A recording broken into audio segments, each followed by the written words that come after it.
All right. Good evening, my friends. How we doing? It is Zerilath Eternal, and I am here to do the thing, as I have been operating. Um. So this is part of my little series that I've been doing since the war in Iran started, where I am picking my side and the way that I care to be a part of the side that I pick, right? For anybody who's new to my material, you'll know that I didn't start talking about Iran until all this kicked up because honestly, I didn't know we were in a world that was going to change or try to change, and also I didn't know there was anybody in a movement for the liberation of Iran. And so now that I've, you know, seen that, because it's from forces on the outside that are the Iranians that can't do it from the inside, but they got their contacts on the inside and the whole thing with and about that, right? And this isn't about supporting what may be going on with my government. It's not about supporting what may be going on with the government of Israel and all of the dark things happening in the back that are affecting all of this, right? So if you're new here, you will see many things that you may sit there and say that I am ignorant, and yes, I am. This is a special kind of learning process, as I'm experiencing a different perception of reality, as many Americans are, and some of them know how to handle it and some of them don't. Me, I have very few, quote, attachments. Not that I'm Buddhist, but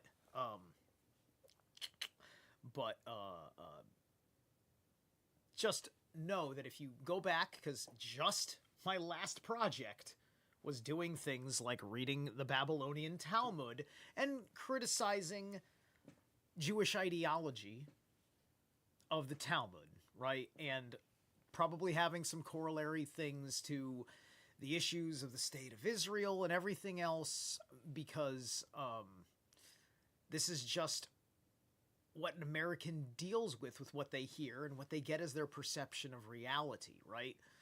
There isn't a good enough examination, and there's a lot of Americans that sit on the idea, and even me to a certain extent until a depth of context is explored, about the issues of, who colonizers are, and et cetera, right?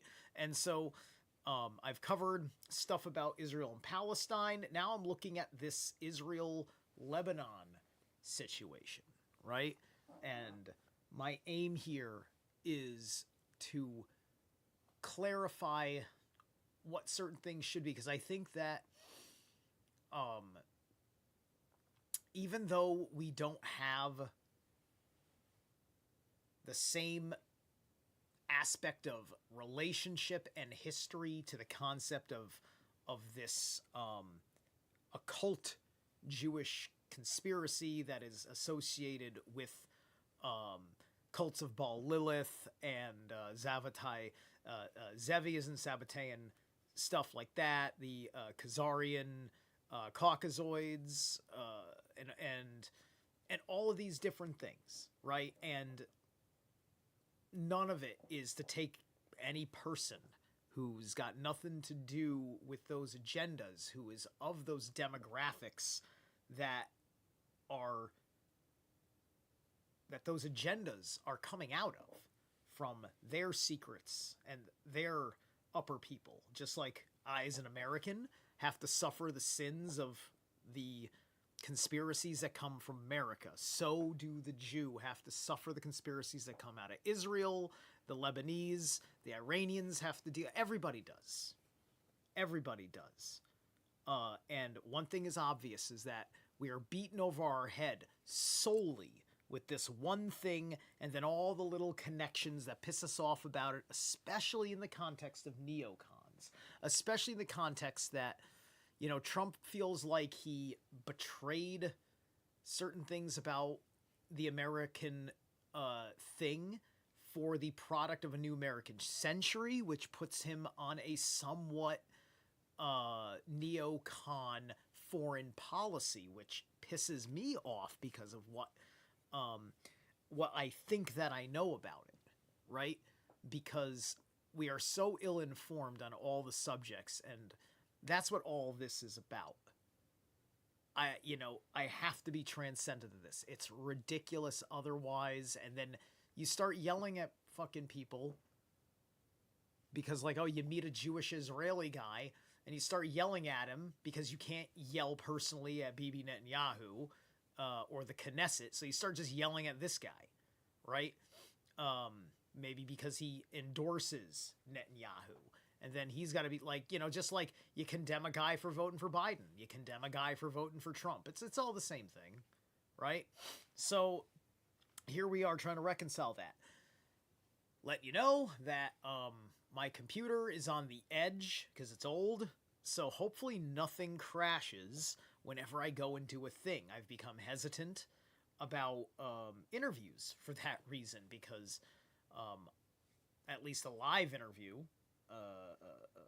because of that, which is generally interviews. I like to do stuff live. I'm a live, living, dynamic character who is not afraid to say a stupid thing in real time.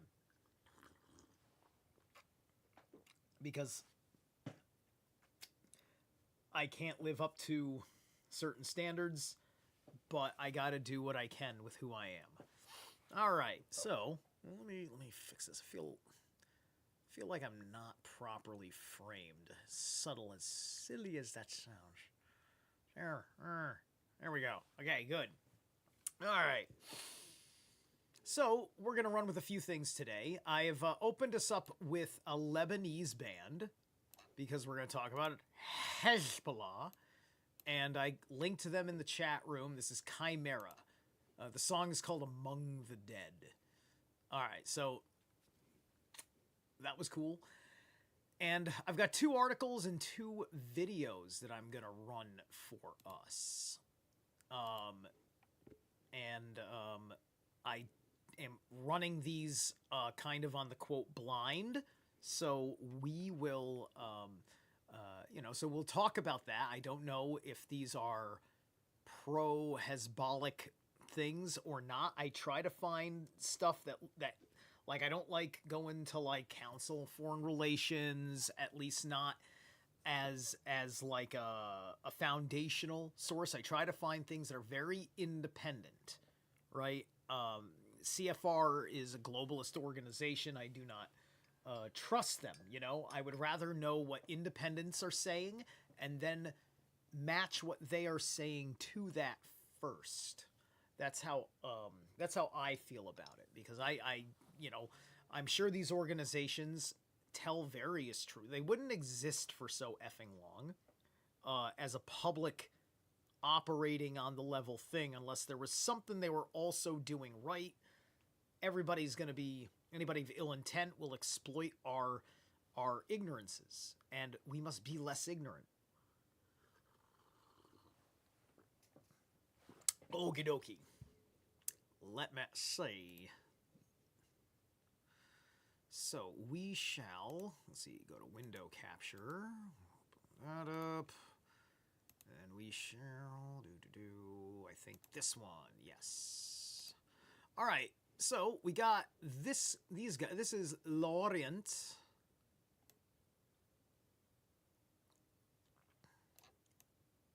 All right.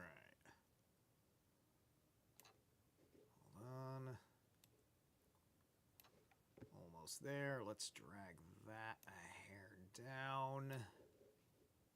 All right, that'll do. That'll do. Pull that to there. That's good. Hey, all right. So we're going to read this one from 4th of March, 2026. L'Orient Today. I don't know where this guy is from. Orient Today staff, so it's kind of usually that means it's an editor written thing, so it's a highly, whoever this publisher's thing is, it's their feelings, not somebody's personal thing.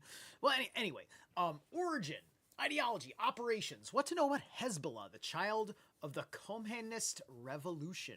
Here is a selection. Hey, what's up, Susie Q? Oh, yeah, chopping in. Thank you for the support. Here's a selection from the Lorient Today's archive articles revisiting Hezbollah's basics. All right. A man carrying the Hezbollah flag on his shoulders on February 23rd, 2025, at Beirut's Sport City Stadium during the funeral of former Hezbollah leader Hassan Nasrallah. Man, that's are those loaded seats? Are any of those seats empty? I'm trying to get perspective. Are those all, like, because I see the flags, are those all heads? I don't know. I can't tell how. Okay, the people up in the stands here, that's all packed. And this is for and it's for his funeral, right? It's definitely a lot of people. Wonder how many, and this guy, okay, there's his flag. It's got a AK-47. That's of course the preferred weapon to fight the bourgeoisie or whatever. Anyway,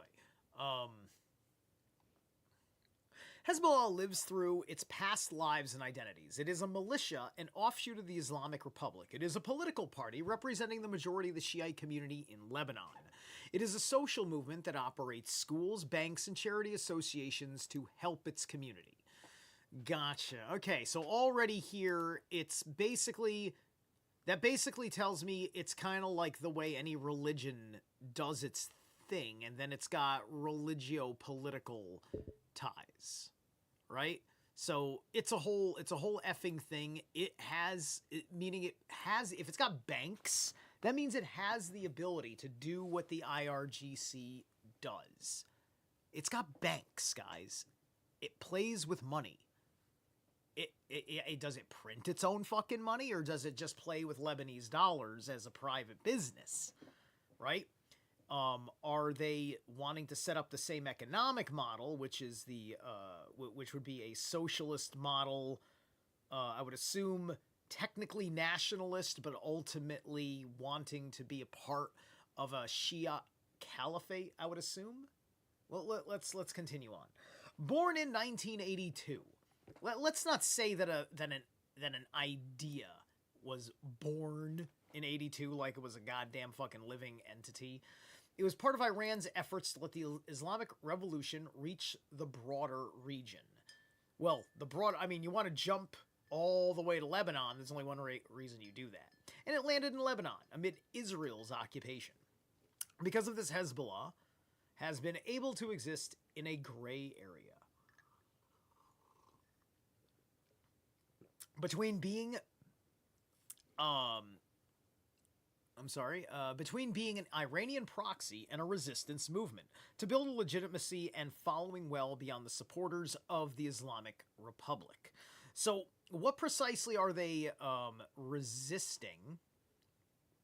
If Lebanon is already conflictory with Israel, then why don't they just operate with Lebanon, right? But Lebanon, whatever Lebanon is to Israel, is not good enough for these guys, because, as you can see with the Islamic Republic, lots of things aren't good enough for them, as they have lost many allies in the manner in which they retaliated to the United States, which also makes it completely irrelevant how many of our quote-unquote bases they have bombed, because none of that's really a real factor that matters. What we have is superior. We don't quite need their bases. And the only thing that actually matters is the Strait of Hormuz. They're not going to do some sort of invasionary thing. Whatever their numbers are, they effectively at this point need those numbers to maintain the integrity within their country, as the civilian population that isn't part of like mullah-based families and things like that are They need to stay home to suppress the people. Because if they don't have enough of their people, it won't matter that they have the guns and the others don't. Because eventually you don't have enough guns and bullets per person to handle the whole crowd. Right? And you push someone up against the wall enough, you're going to have a bunch of people willing to make sacrifices. And I honor the sacrifices of those that would not bend the knee to the Islamic Republic. All right. Because of this, has been able to exist in to build legitimacy following well beyond the supporters of the Islamic Republic. Since South Lebanon's liberation from Israeli occupation in 2000, Hezbollah led Lebanon in 3 wars against Israel in 2006 and 2024, and most recently, just a few days ago, in 2026. From the first, it emerged politically stronger. From the second, militarily weakened and subject to international and local pressure to disarm. Its third could be its last, as it and Iran fight another U.S.-Israeli escalation in the region and on their own home fronts. To understand how the party evolved, changed the Shiite community and Lebanon's politics, and its past role as a leading regional player before losing everything, Lorient Today highlights a series of articles from our archives. Interesting. So Lorient also seems to believe that Hezbollah is on a decline right now, which doesn't mean that, that they're not an issue that doesn't need to be taken out.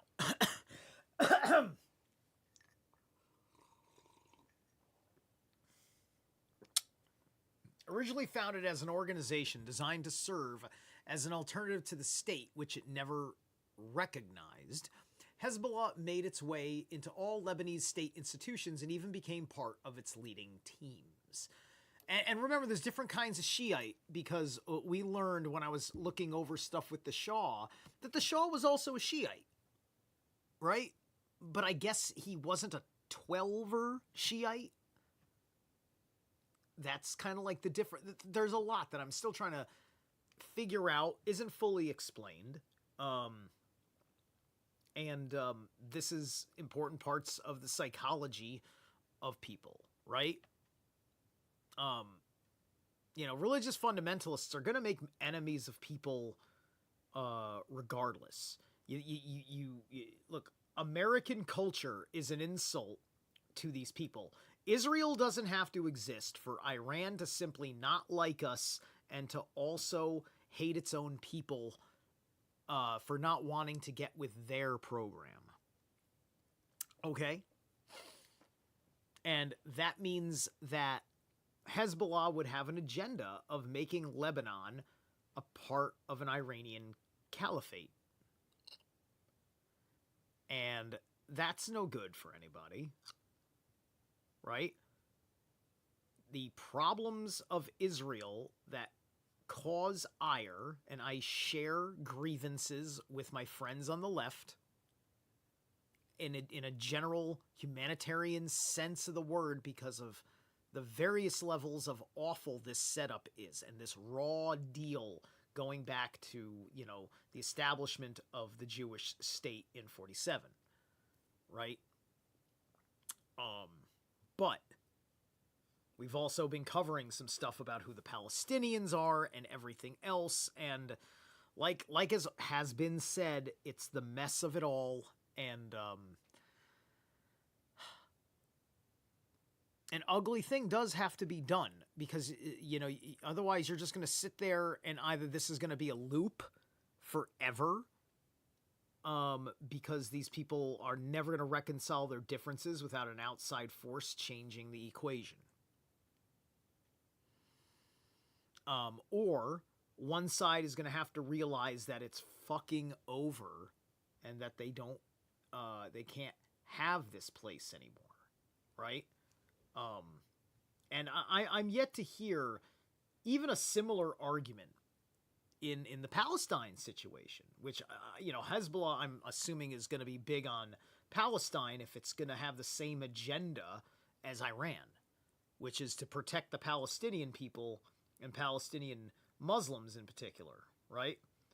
Which by the way, I wouldn't believe for 3 seconds, considering Christians are not really very welcome as a thing with the IRGC, that they like any of the Christian Palestinians. I don't know exactly where Christian Palestinians are standing on one thing or the other, and why a Christian Palestinian wouldn't want to try and just be a part of Israel and say forget this whole thing. I don't know. I don't even know exactly what a Palestinian loses by letting Israel take the land and letting them live on their land under Israel. Right? As an anarchist, I get it. You want to be left the fuck alone. But as a nationalist, I don't get it, because you can't do what's required, and you couldn't make your own nation. You lost your shot because you never did better than Yasser Arafat, as I've always said. And I don't even know if Yasser Arafat would have been good for anything. I'm just saying that you had a Yasser Arafat, a guy that was kind of almost the guy. It almost happened with him, right? But anyway. Originally founded as an organization designed to serve as an alternative to the state, which it never recognized. Right. In the first part of his retelling of Hezbollah's history, Munir Rabi, it's like rabbi, chronicles its beginnings and when Hezbollah first stepped into the Lebanese state. In the second part, Rabbi, recounts what he describes as Hezbollah's slow takeover of the Lebanese state. Turning point: Beirut, September 27th, 2024 at 6:17 p.m. The walls shake. The southern suburb of the capital has just been struck by the largest Israeli attack since the 2006 war. Over 900 kilos of U.S.-made munitions, 80 bombs, 6 residential buildings flattened, and a country in shock. Rumors begin spreading that Hezbollah Secretary General Hassan Nasrallah could have been targeted by an unprecedented operation. It's not until the next day that the Israeli army and then Hezbollah confirm his death. And to Lebanese citizens, this means that the unimaginable has happened. Hassan Nasrallah is dead. A page turns. Look back at who he was with Stephanie Khoury. This is 2024, right? Yeah, September 27th, 2024. That's that's September. Wait, is that before or after? See, that's what's funny. It may not even be. Hold on a second. Let's see. Okay. Election day. That was on November, right? Okay, so this was September, October. So this was like a month or two before the presidential election, and which means that this move would have been made in light of knowing that it was no longer going to be Biden versus Trump, but it was going to be Harris versus Trump, a changed equation, and I think we're talking about is Israel attacking Lebanon to attack Hezbollah, right? So that would mean Israel being emboldened because they're probably looking at all of that and saying, let's gamble that Trump's going to win, right? As a conspiracy theorist, I could say that they had the inside information, perhaps coming from those who are trying to influence Israel to do more than defend itself, and setting up the circumstances as required and causing all of the trouble and the suffering. And like, why does Lebanon gotta have a fucking problem with Israel, right? Which, you know, the only problem... You notice that if the Palestine issue wasn't an issue, I don't think anybody would have a fucking issue with Israel. Right? Like what issue does there need to be with Israel if it weren't for people just observing their perception of reality of what is kind of like crimes against humanity or war crimes and such against the Palestinians, right? These are the optics that you fight with. I have a hard time trying to say one way or the other, right? People getting screwed. Like, I don't know, right? There's not enough going on that is being contextualized to us in English. We just hear people speaking their languages in harsh, angered, raised voices that sounds like they want to kill each other, and then all of a sudden they start killing each other. And we understand that there's some sort of lethal game of football over territory going on, as these skirmishes often are. Anyway. Could have been targeted, and then, confirm his death. To Lebanese citizens, this means that the unimaginable has happened. Hassan Nasrallah is dead. Alright. So, look back at who he was with Stephanie Khoury.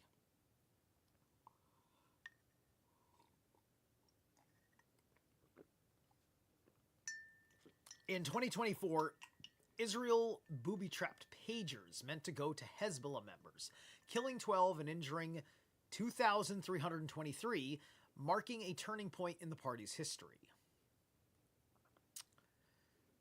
They booby-trapped pagers that killed 12 and... How does... What?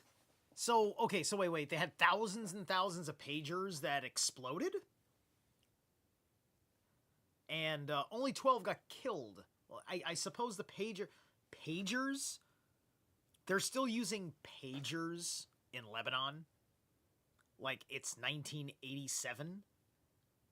Anyway, a year later, our reporters spoke to victims of the attack and chronicled how the parties saw their recovery from injury as a new form of resistance.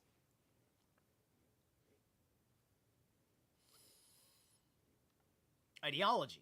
A product of Iran's 1979 Islamic Revolution, Hezbollah's ideology is intrinsically associated with Shiite political Islam, the Velayat al-Faqih, or clerical rule of Iran's supreme leader. Martyrdom and Islamic resistance then became the party's cornerstone.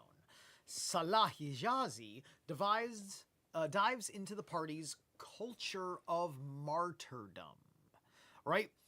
You hear all the guys that are in the Iranian resistance, they will tell you about how they are like this with child soldiers, women and children, shields. America has been forced to accept being the bad guy because we had to kill some very bad men who put some very innocent people in front of them and forced our hand. And believe me, this is well overdue considering the amount of people they've been executing and how many people we've tried to save by telling them stop or else. Anyway, Hezbollah is often perceived by outsiders as an enigmatic, austere, and closed organization. Inside the party, however, debate reigns and consultation is the norm, at least until the supreme leader speaks. Right. So, you see how... Like, Iran has the same thing. Because America and Israel has bombed their top, their middle, and even their lower tier leaderships into oblivion, the, new higher up organizationals, as well as anybody within the regular government that is part of the regime, or regime controlled, or et cetera, they now have all this leeway to argue. There isn't a supreme leader to speak and to make everything one thing. And this has been noted as as something that's been ongoing since they announced the new leader, that son of Khomeini, and also the fact that this new guy has not made one fucking statement, one fucking appearance. We've not seen one picture of him. He's a vegetable. he's bad. He's probably in such bad shape he would be demoralizing. And I it's amazing that they didn't have anything better. And were they only allowed to pick from within Khamenei's family? Anyway, Janine Jacques explains what democracy looks like within Hezbollah. On December 25th, 1994, a law was passed in Iran banning satellite dishes, preventing 3 million viewers from watching international channels. Residents have a month to dismantle their antennas, otherwise members of the Basij, a paramilitary force, will be allowed to take action. Through this measure, the Islamic Republic intends to contain Western cultural invasion. 3 decades later, the method stretched beyond Iran's borders. In the summer of 2023, Hezbollah launched an ideological attack against the LGBTQ plus community, deviant culture. Now, you see, that's I hate to say that that's one thing that I have in common with them, but I don't want to hurt them. I just want to mock the groomers. I want people who are going to sit there and prop it up like it's something that people should go and do to themselves. Right? Because I see the pain, the suffering. I don't want to see some young person who hasn't discovered themselves yet start making that kind of thing, adult decisions, so on and so forth. It should be a deeply personal, sacred, like there shouldn't be these people out there making a fucking party of it. Right? I mean, you're going under kinds of surgeries that have problems, half the reason the LGBTQ plus community now is gone, even within liberalism, is because even if they've just been losing the arguments, alienating themselves from their own base, they're also sick and dying because they trusted their doctors, and now they're just running around with mutilated genitalia and nobody thinking that their body is anything to be propagated. Stephanie Corey revisited the origins of Hezbollah's culture war. As part of its social standing, Hezbollah also runs 15 Ahmadi schools, the first of which opened in 1993. These schools are managed by the Islamic Institution for Education and Teaching, Hezbollah's official educational institute, founded in 1991. Teaches Lebanon's standard curriculum with additions it sets. Hezbollah and others. At the end of February 25th, Carolyn Hayek and Lucille Wasserman set out with Hamen Rami in search of traces of Hezbollah's presence in Syria. From Qusayr to Aleppo, via the Idlib region, they found documents, weapons, and drugs reflecting the methods of Iranian forces and their allied militia. A year later, Hezbollah's ties with Maduro regime were in the spotlight again. Right, Maduro. Right now, people are criticizing. America is conquering Venezuela. It's just like, okay, we're running a military drill with our allies. Venezuela is an American ally. All we did was blow up a bunch of Cubans defending a drug cartel leader who inherited a stolen election from a prior socialist who failed, and then he propped up the country with his drug money instead of with free market enterprise.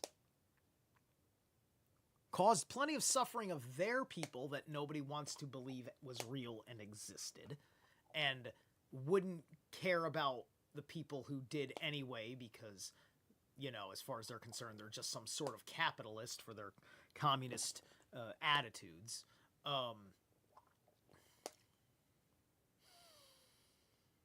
But we were friends with Venezuela before Hugo Chavez, and we are friends with Venezuela again.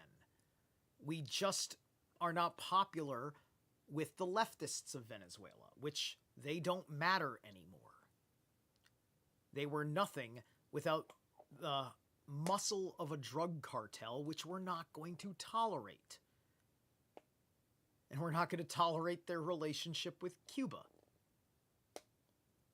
And honestly, those are good things in my opinion. Venezuela is a great place. And, unlike what we have to do in Iran, we did this with no civilian casualties, only military casualties, pretty much. And then we got their leader and we brought him to a goddamn court in the Southern District of fucking New York to stand trial like an ordinary criminal. For the drug stuff. Not even for anything he particularly did as president other than do his drug cartel thing as president. There may be other... I suppose he's going to go through other things, plus anything he says may stack charges.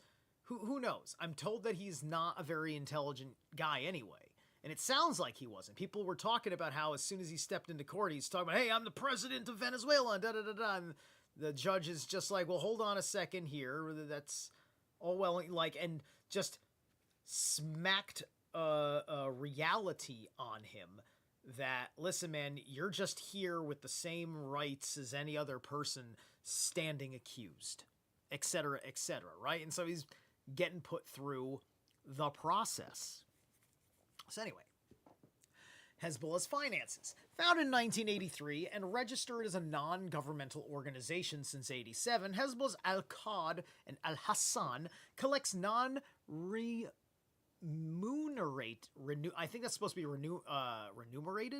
deposits in dollars or Lebanese liras, according to Islamic teachings, in exchange for microloans.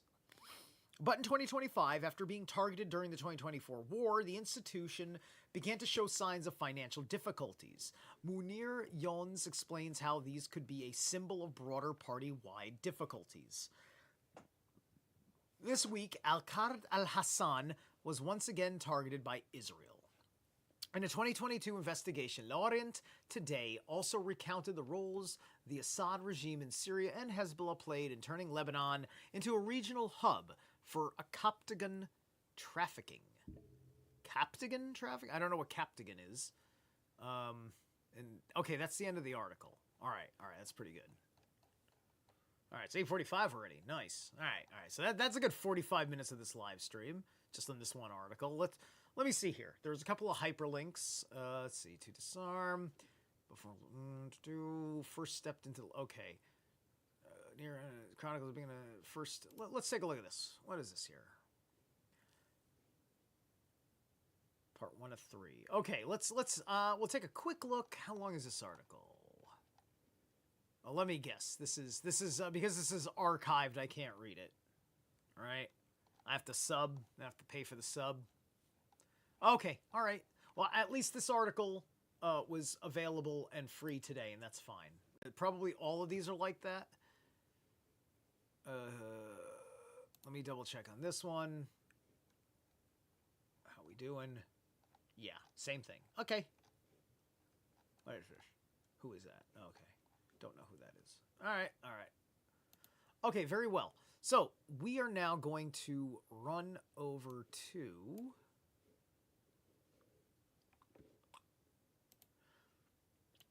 the first of two videos that I've established to run in between articles that we're going to run. Let's see, there's that. All right.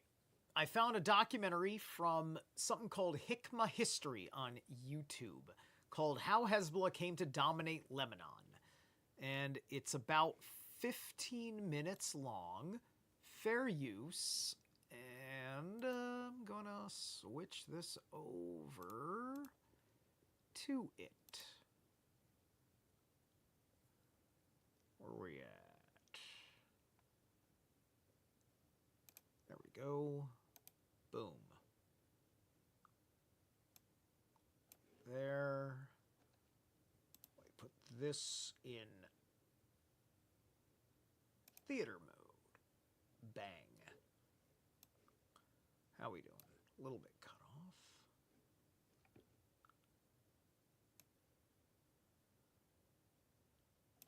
That'll do. All right. Let's run this. Oh, wait. Oh, I'm not at the beginning. muted. Let's see. An ad might run when I hit play, so bear with me. Okay, we're good. Let's hear it. It's rare in politics for the government to not be the most dominant force in the country. But this is essentially the case in Lebanon, where Hezbollah, a Shia political party that began as a militant group, now rival the Lebanese government in terms of power. Backed by Iranian support and endowed with battle-hardened fighters that have a strong sense of belief in a cause, Hezbollah has become a power player in the wider region. Through its never-yielding resistance against Israel, the group positions itself on the front line of the emerging Cold War between its benefactor Iran and Israel. But Hezbollah is so much more than a militant group, as its social services program suggests. Even though it was created to serve the Lebanese Shia, it enjoys popularity amongst various other religious groups in the country. In order to understand them better, we need to delve into their roots on the chaotic battlefields of the Lebanese Civil War, which molded Lebanon as we know it today.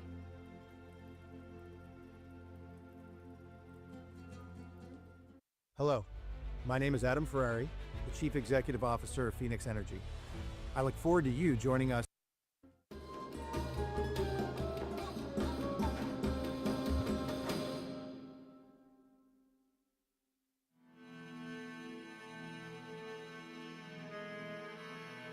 From its establishment as a state in 1943, Lebanon's Shia community has been the most marginalized of the country's various groups.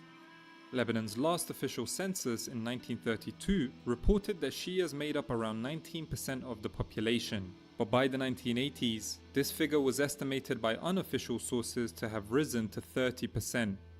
Mainly congregating in the south as well as the Beqa Valley in the east, the Shia community naturally became politicized with the advent of the Lebanese Civil War in the 1970s. Much of this was pioneered by the Amal movement that was led by Musa al-Sadr. One interesting thing to note is the international links that the Lebanese Shia have with the wider region.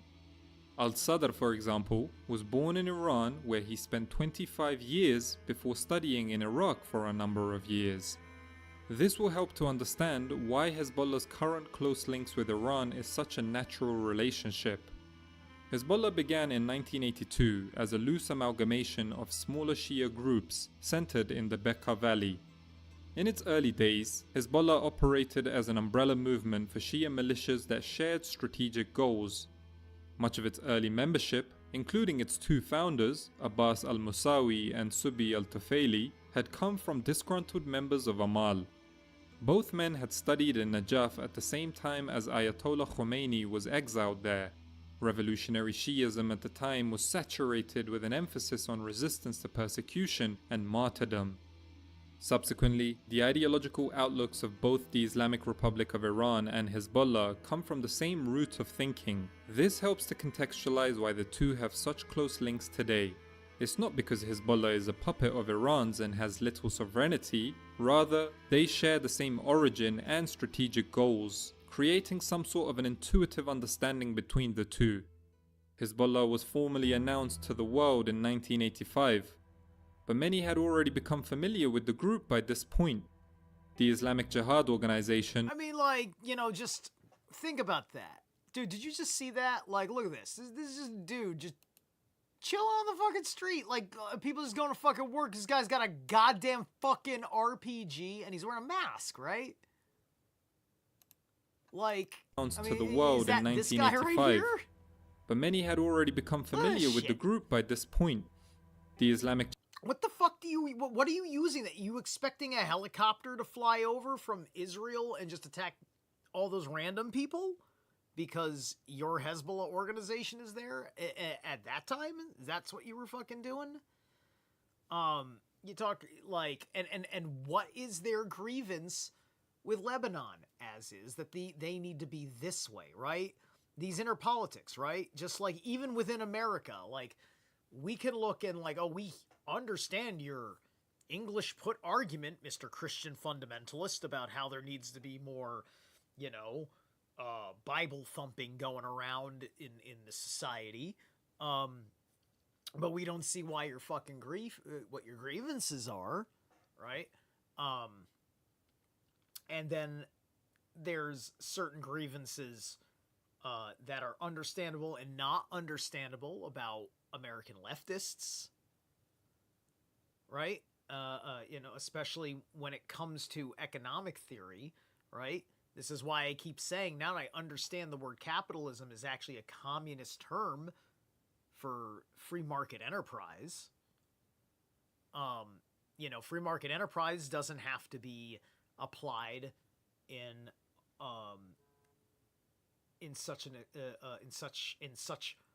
harmful ways as we have seen the way things kind of dick over with the way a lot of businesses have done things in the United States through crony capitalism and things like that. And I don't know. I don't know if I can see anything in communism as a whole, right? You can point to China all day, but fuck you, China's money comes from the West, from the free market enterprise that they allow their system to exploit from their cut from our businesses that operate over there, right? I think we all have a sense of that. And that's the only reason why their communism is delivering a very high-tech, modern civilization. Like, believe me, the infrastructure going around the big cities in China that are lived in and occupied, it looks great. But that's all coming from the corporations they have. It's a yin-yang thing. America is a free market enterprise with a little bit of communism, and China is communism with a little bit of free market enterprise. Jihad Organization, or IJO, had carried out high-profile attacks, namely the 1983 bombing of the US Embassy and subsequent attacks on the US and French barracks later that year, both in Beirut. That's why there is no diabetes in Israel. If you are a Christian and don't know that type 2 reversal is in the Bible, there's no read the scriptures diabetes again. in Israel? This drink, okay, mentioned maybe more there's than no 30 diabetes times in with the all you scriptures people and known having as insulin Bragg's olive apple oil. cider. Also in the 1980s, there was a hostage crisis where over 100 foreign targets were abducted. The IJO was later assimilated within Hezbollah, and its leader, Imad Mughniya, would eventually become Hezbollah's chief of military affairs. And in the case of the kidnappings, although Hezbollah publicly denied involvement, it is widely believed to have been behind them, largely because the IJO was instrumental in many of these kidnappings. Hezbollah's main aim from the start revolved around expelling foreign forces from Lebanon. This applied chiefly to two countries, America and Israel. The former had intervened along with a number of other European countries to form the MNF in 1982, which was... So what this tells me is that they're not really nationalists. They're just irritated by Western civilization and, the American-Israeli relationship, right? This relationship is strained by very, very bad press and information and everything else. Most of us are really fucking stressed out, worn out, we're sick and tired of, quote, interventionalism and all that stuff. And the odds of us solving many problems is nil to none, right? Or at least it's been that way. Because I don't know, you ask me to be fucking fair, as much as I've lost so much fucking respect or hope or whatever in Trump's, there's also the love-hate relationship persists with me and Trump, right? Because I just previously said, the Venezuela situation. I always thought that he did great with the Venezuela thing. I said, yeah, that's the way you fucking do it if it's got to be done, right?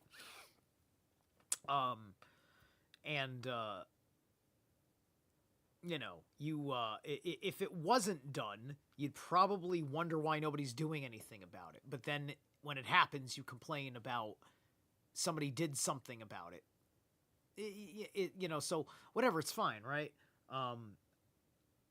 Like Afghanistan, things Trump did in Afghanistan, I think were good. A lot of foreign policy stuff, by and large.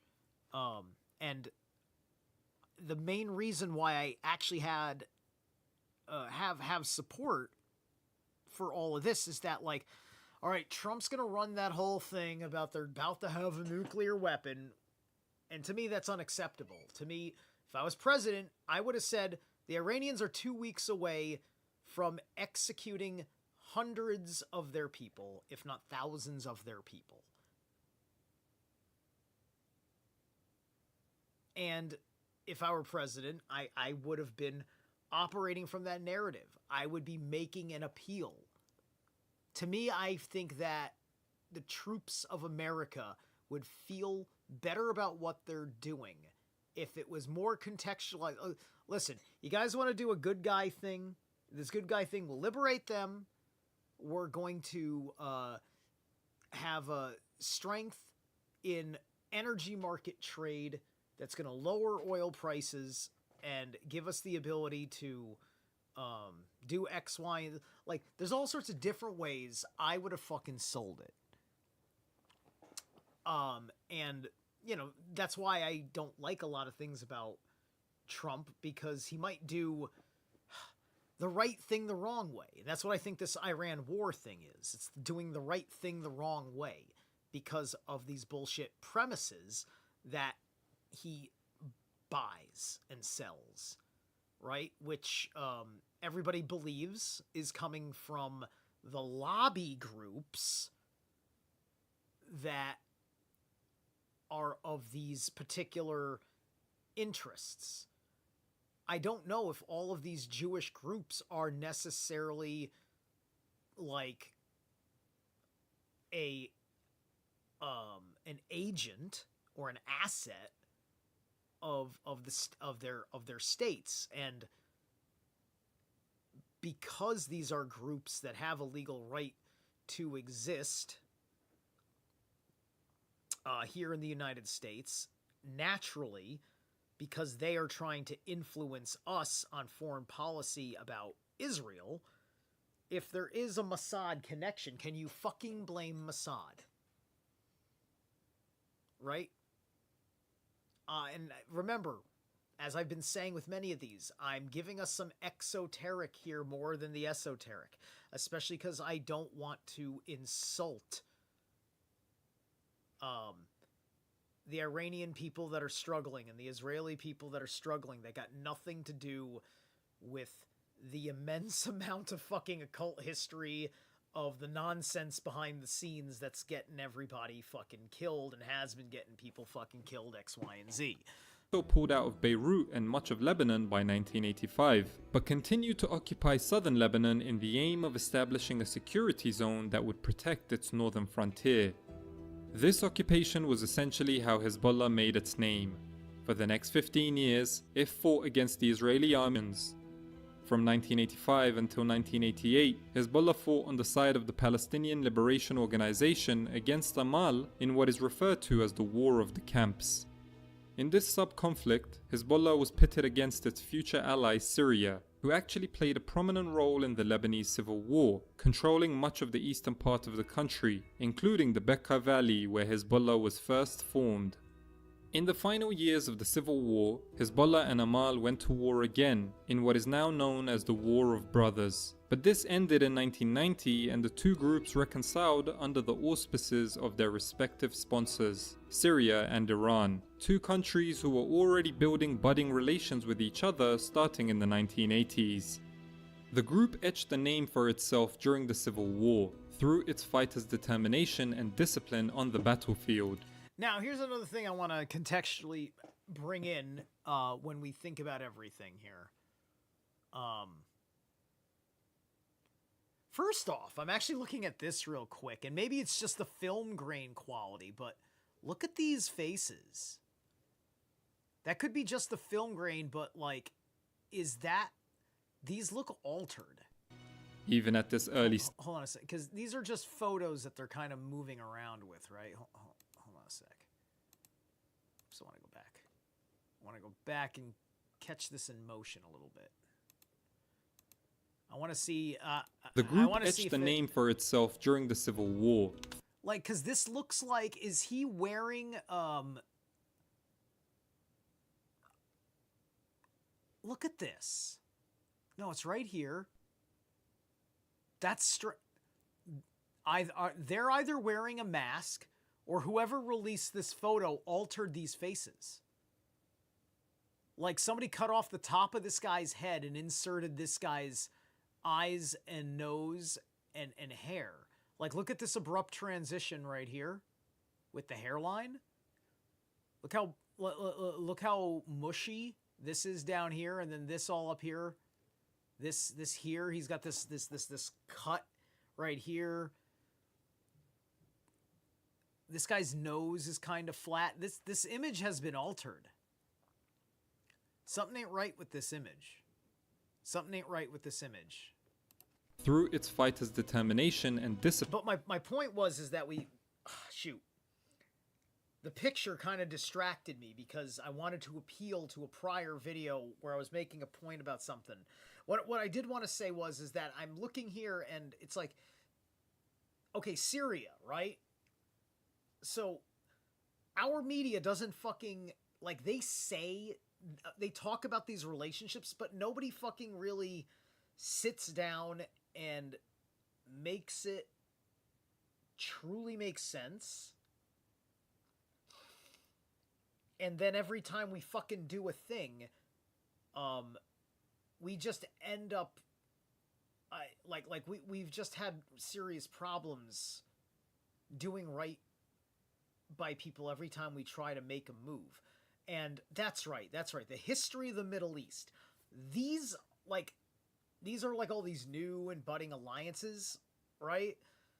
The Middle East got populated because oil was utilized, found in the Middle East. All of these Western oil industries came in, and all these deals were made that basically created the population for all of these desert kingdoms. So many things make sense right now as we're watching the metastasization of what was the initial generation, just a few decades prior, of setting up these populations that are part of a whole new economy for these places that were all European territories of more tribal people from what came out of the Ottoman Empire, right? Like, oh my god, there's so much to fucking cover that I don't know yet, but my big head gets a good wraparound of what the fuck we're looking at in this respect. But anyway, you get the idea, and this picture is fucking suspect. Let's go. On the battlefield. Even at this early stage, Hezbollah was aided by Iran, with the IRGC sending advisors to the Bekaa Valley to train and equip the group. This alliance was a no-brainer, both being 12 Shias and both belonged to an ideological background that was rooted in the Shia seminaries of Iraq and Iran.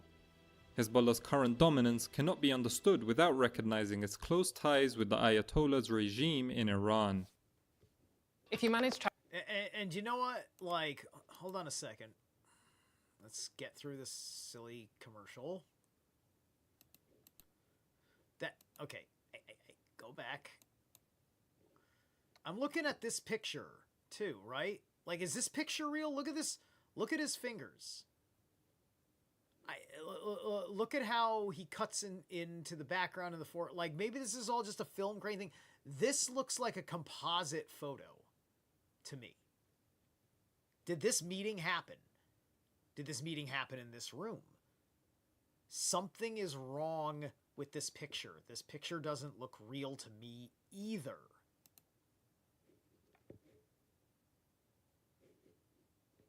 Whoops. The Lebanese Civil War was drawing to a conclusion.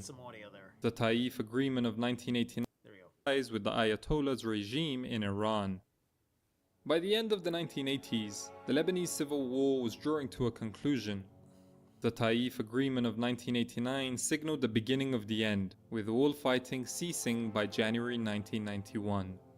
The various factions and militias agreed to put down their arms as Lebanon finally embraced peace. Only one group defiantly refused to disarm, Hezbollah.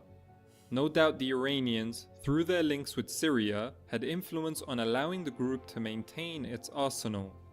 Hafez al-Assad's regime in Syria would I mean, look at it, like, they don't got uniforms.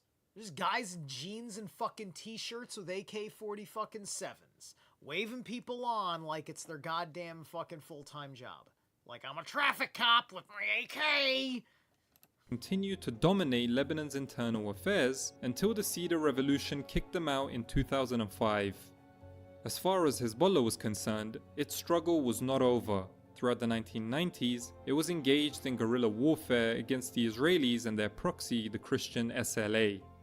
Then, early in 1992, the group was dealt a serious blow when their leader, al-Musawi, was assassinated along with his wife and children by the IDF. He was to be succeeded by Hassan Nasrallah, the man in charge until today. In retaliation, the IJO attacked the Israeli embassy in Buenos Aires, Argentina, the next month. 2 years later, Argentina was once again the site of a massive attack. The AMIA bombing targeted a Jewish community center. Despite Hezbollah denying responsibility, Argentina suspect the group carried it out with Iranian supervision and formally charged Imad Mughniya for his involvement in both those attacks. 1992 marked a new chapter in the history of Hezbollah, as it announced it would be participating in that year's general elections. This decision caused a schism in the group, as its one-time Secretary General, Subi al-Tufayli, criticized it as a distraction from its armed struggle against Israel. This did little to slow it down, as the group's political wing won 8 seats in parliament. Hezbollah has since then avowed to uphold religious freedoms in... That's interesting. Let me see how that political breakdown in parliament works. Give me a second. There we go. Perfect. So, Syrian Social Nationalist Party got 6 seats. So you got Syrian Nazis. You've got progressive socialists. What the fuck is the difference? I mean, why are the Syrians with a party in Lebanon? Or was this Syria that they're talking about? I lost it a little bit thinking about several things at the same time. The Islamic group, the Arab Democrat Party, the Toilers League. Toilers. That sounds like a political party you would get in these United States in like the 1840s or something. Like the teetotalers or something. The Popular Nazarists organization and the Promise Party, whatever they are all about, right? So anyway, Hezbollah has since then avowed to uphold religious freedoms inside the country and opened dialogue with Christian groups shortly after 1992. Now, see this picture here? So here's Hezbollah. You got 3 ladies, got one in the burqa, 2 are that are not. Remember, the Islamic Revolution tricked the women into getting them into power and then forcing the burqa on them, which is not just forcing them to cover their head, it's forcing them to be a lot of things. It's not just decency, and it's an absurdity to enforce the decency.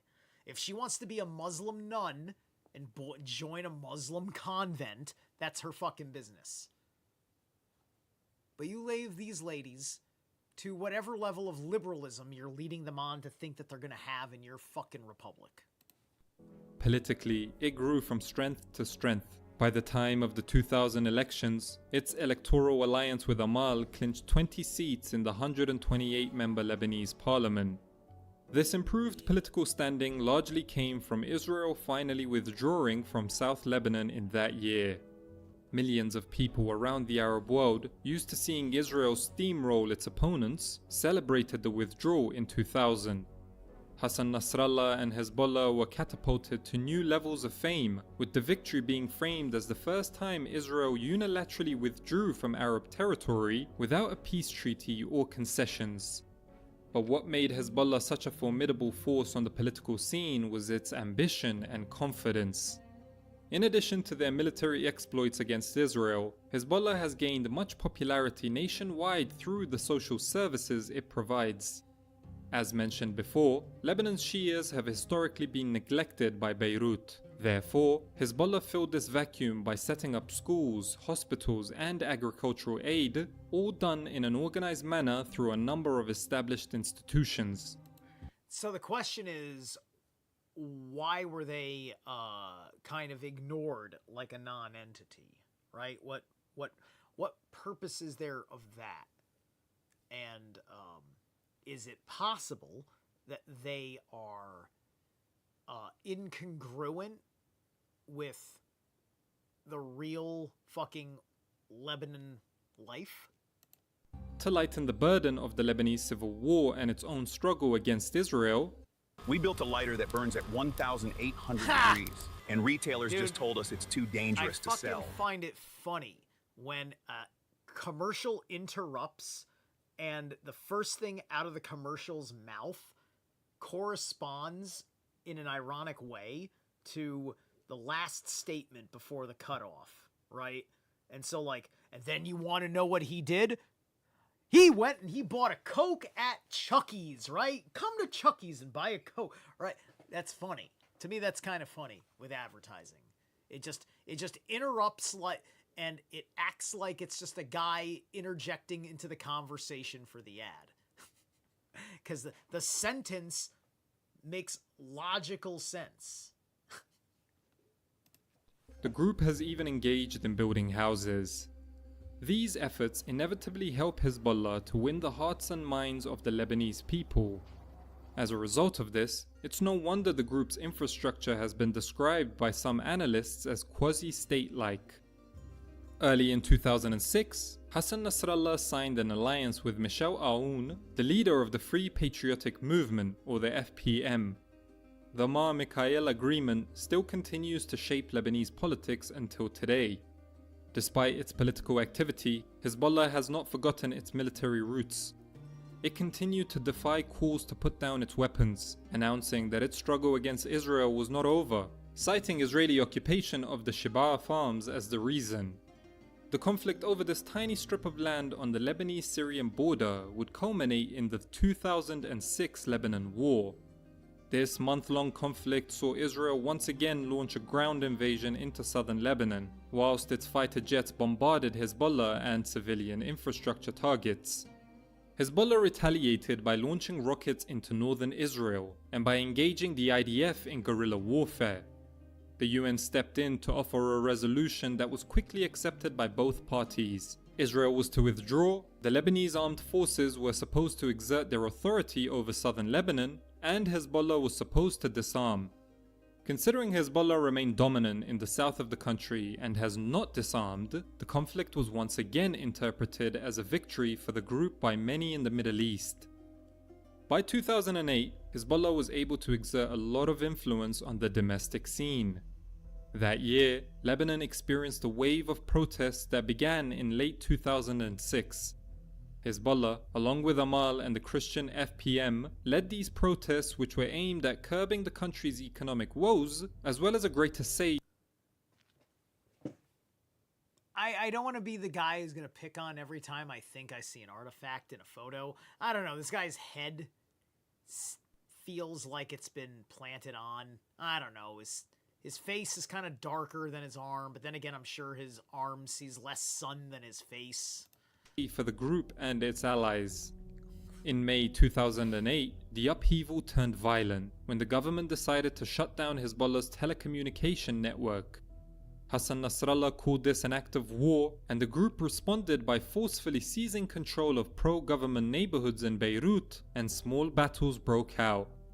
Lebanon narrowly avoided conflict thanks to the intervention of the Arab League. A week later, the Doha Agreement was signed by all parties in Qatar.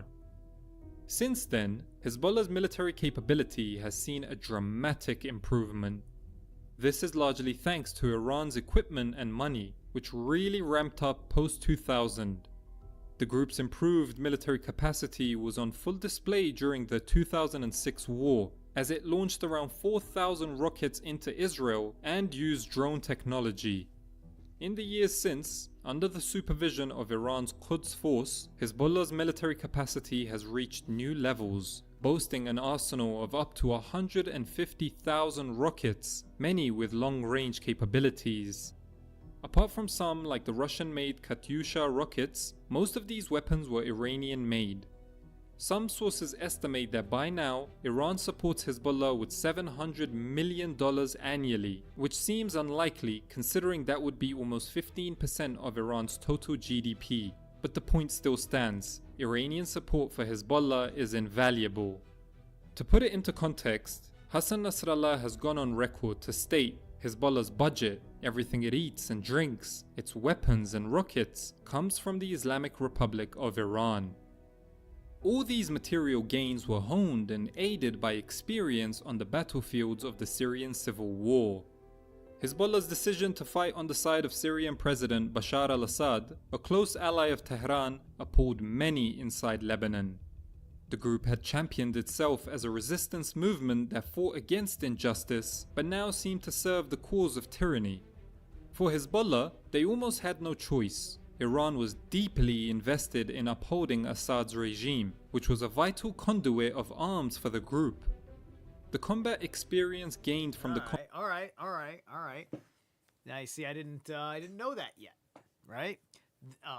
This puts a lot more context, agreeable context to that time when Trump 45 called Bashar al-Assad Animal Assad, because if we're talking about this animal-like nature of how these 12ers operate, then yeah, that makes sense, because that would be the, that's similar to just how these people, they always bring in these outside forces for auxiliary support when you're like that, right?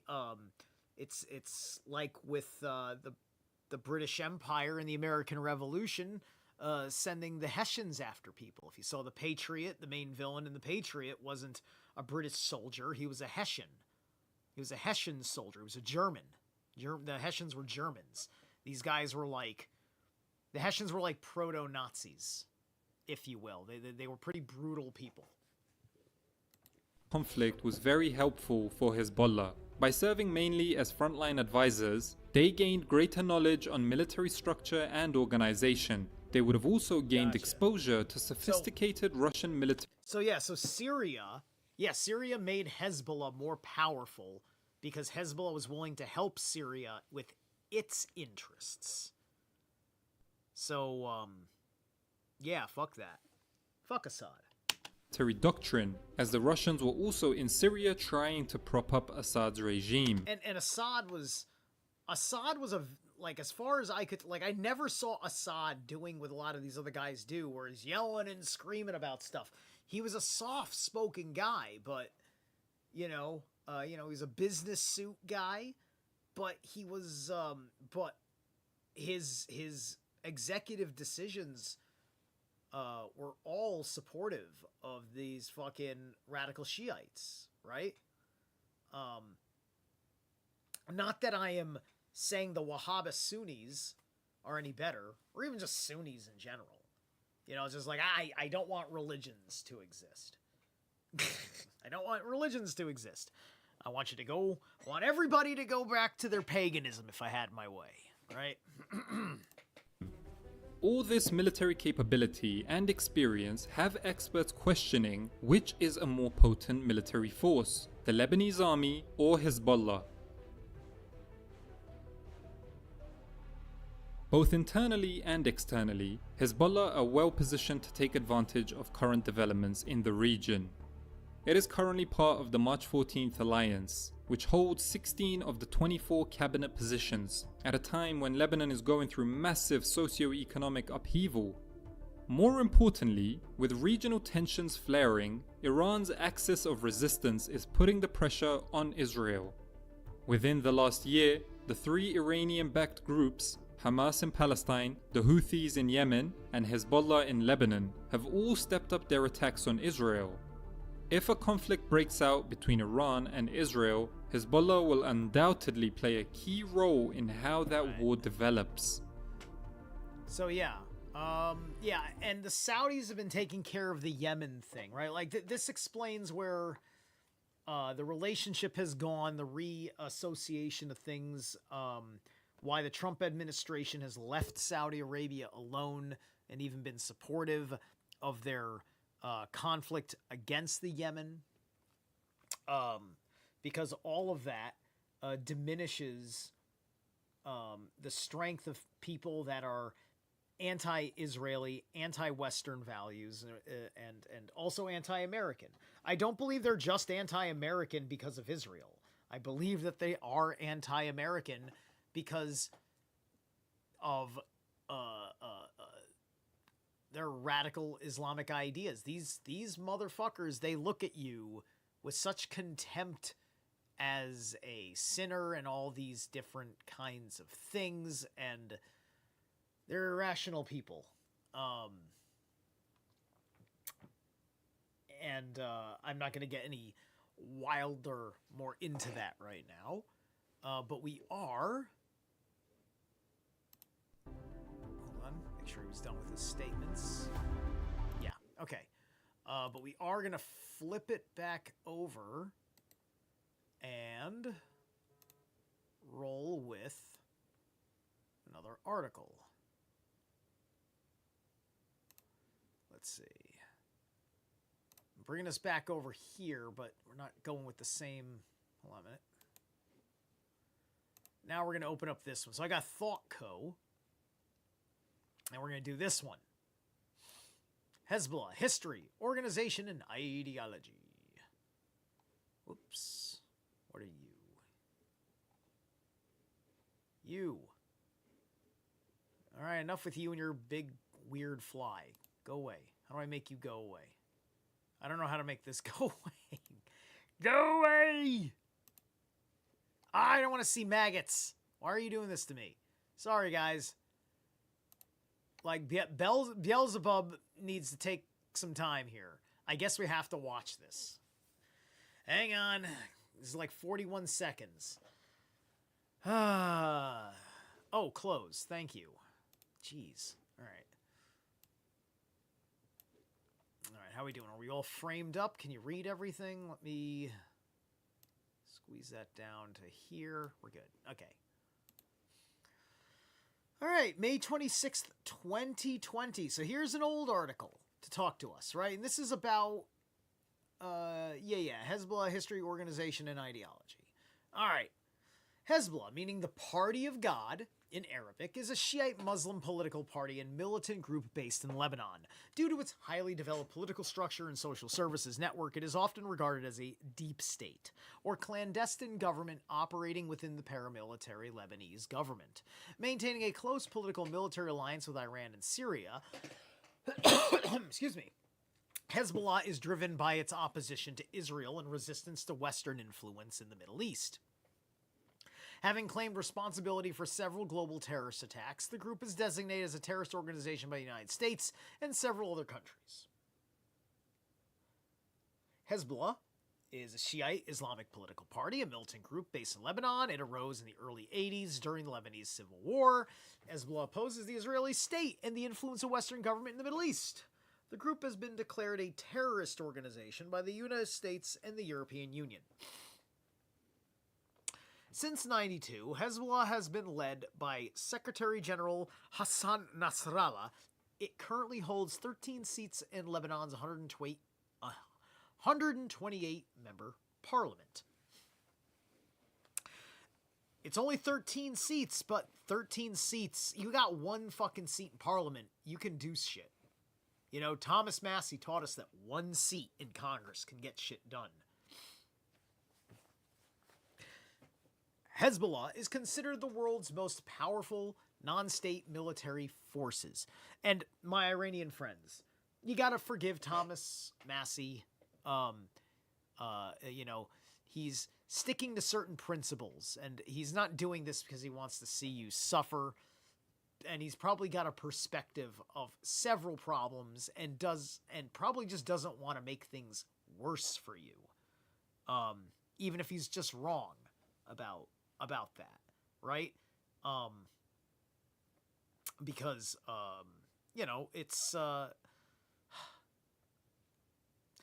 unfortunate thing, right? Like I come out of Ron Paul persuasion about things. But anyway, Hezbollah is considered the world's most powerful non-state military forces, with more than 25,000 active fighters, an extensive array of weapons and hardware, and a yearly budget of over $1 billion. Origins of Hezbollah. Hezbollah emerged in the early 80s during the chaos of the 15-year Lebanese civil war. Since 1943, political power in Lebanon had been divided between the country's predominant religious groups, Sunni Muslims, Shiite Muslims, and Maronite Christians. In 1975, tensions between these groups erupted into a civil war in 1978 and again in 1982. Israeli forces invaded southern Lebanon, attempting to drive out thousands of Palestine Liberation Organization fighters that had been launching attacks into Israel. In 1979, a loosely organized militia of Iranian Shiites, sympathetic to Iran's theocratic government, took up arms against Israelis who had occupied the country, with funding and training provided by the Iranian government and its Islamic Revolutionary Guard Corps. So that's 1979. So the year that the IRGC takes over, they start taking the wealth of the fucking Shah and start doing this with it. The Shiite militia grew into a highly effective guerrilla fighting force that adopted the name Hezbollah, meaning the party of God. Hezbollah gains terrorist reputation. Hezbollah's reputation as an effective extremist military force grew rapidly due to its many clashes with rival Shiite militias, like the Lebanese Resistance, Amal movement, and most visibly, terrorist attacks on foreign targets. In April of 1983, the U.S. Embassy in Beirut was bombed, killing 63 people. 6 months later, the suicide truck bombing of the U.S. Marine barracks in Beirut killed more than 300 people, including 241 U.S. service members. A U.S. court subsequently found that Hezbollah had been behind both attacks.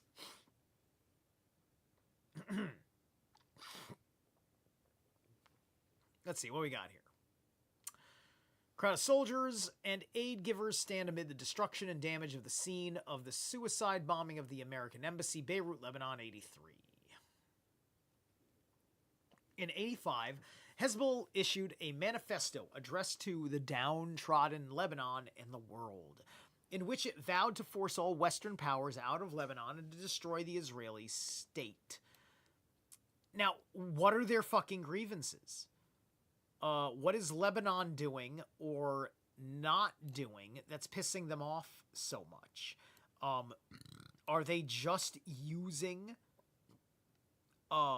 sympathy for Palestine and some relationship that they feel about their relationship with Lebanon by their values, and the Palestinians and their relationship with Israel and the adversarial values between them? While calling for the establishment of an Iranian-inspired Islamist regime in Lebanon, the group stressed that the people should retain the right to self-determination. Really, what does that fucking mean? In 1989, the Lebanese parliament signed an agreement ending the Lebanese civil war and granting Syria guardianship over Lebanon. It also ordered the disarmament of all Muslim militias.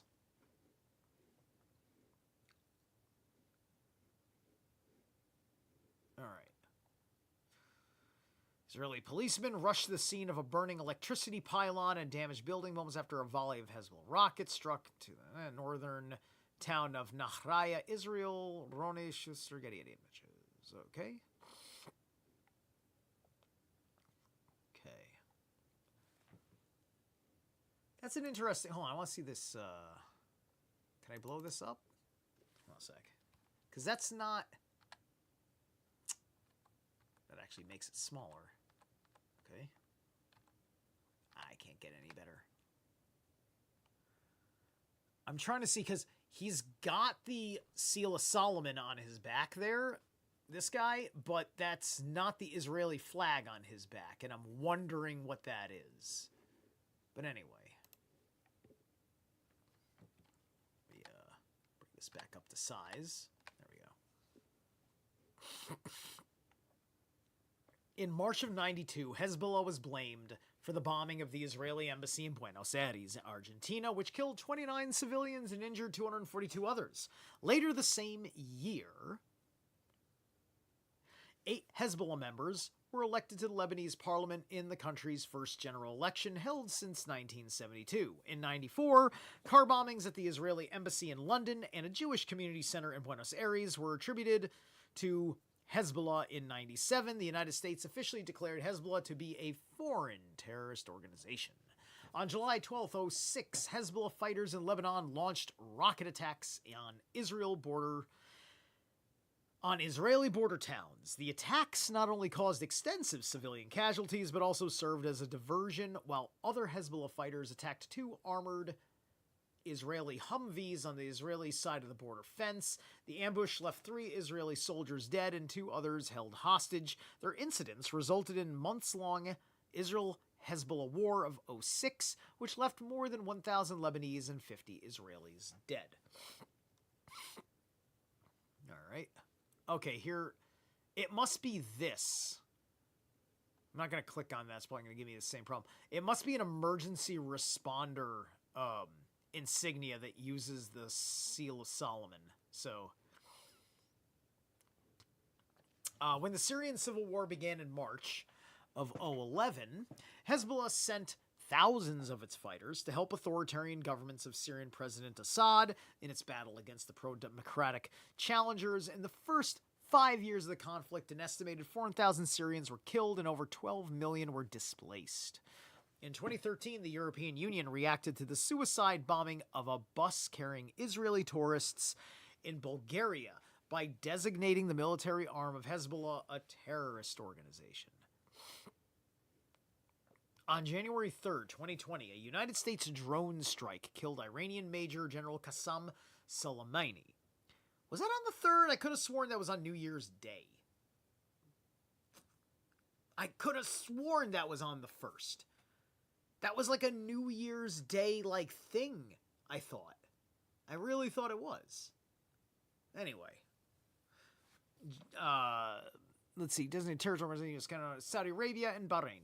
It also killed in the strike was an Abu Hamadi al-Mohandis, commander of the Iran-backed Kataib Hezbollah militia. Hezbollah immediately promised to retaliate, and on January 8th, Iran fired 15 missiles into the Al-Assad air base, an installation in Iraq housing U.S. and Iraqi troops. While there were no casualties, more than 100 U.S. service members were eventually diagnosed with traumatic brain injury as a result of the attack. Ooh. Hezbollah's organization and military capacity. Hezbollah is currently led by its Secretary General Hassan Nasrallah, who took over in 92 after the group's previous leader, Abbas al-Mosawi, was assassinated by Israel. So we're talking about 92 to 2020, because this is like 2020, this article, right? They said it was 2020? Yeah, this was 2020. So, like, this is May of 2020. This is during the fucking pandemic this was fucking written, okay? So he's like been there since 1992 at this point.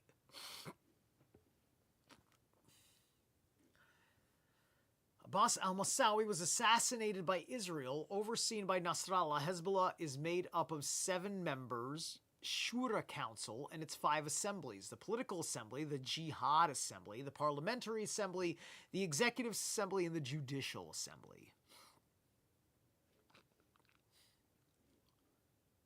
Speaks at a rally in 06, so he's still there, and so from 92 to 06. Well, yeah, 06, that's earlier, not later. I'm thinking of 2026, which, well, no, I was thinking probably 2016, or, no, because that's all, no, that's 20,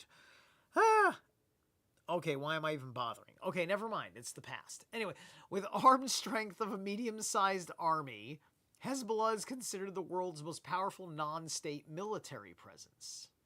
Oh, really? Wow, that's pretty impressive. Okay, so they're fairly... That sounds like they're a reasonable threat, considering we've taken on lesser threats.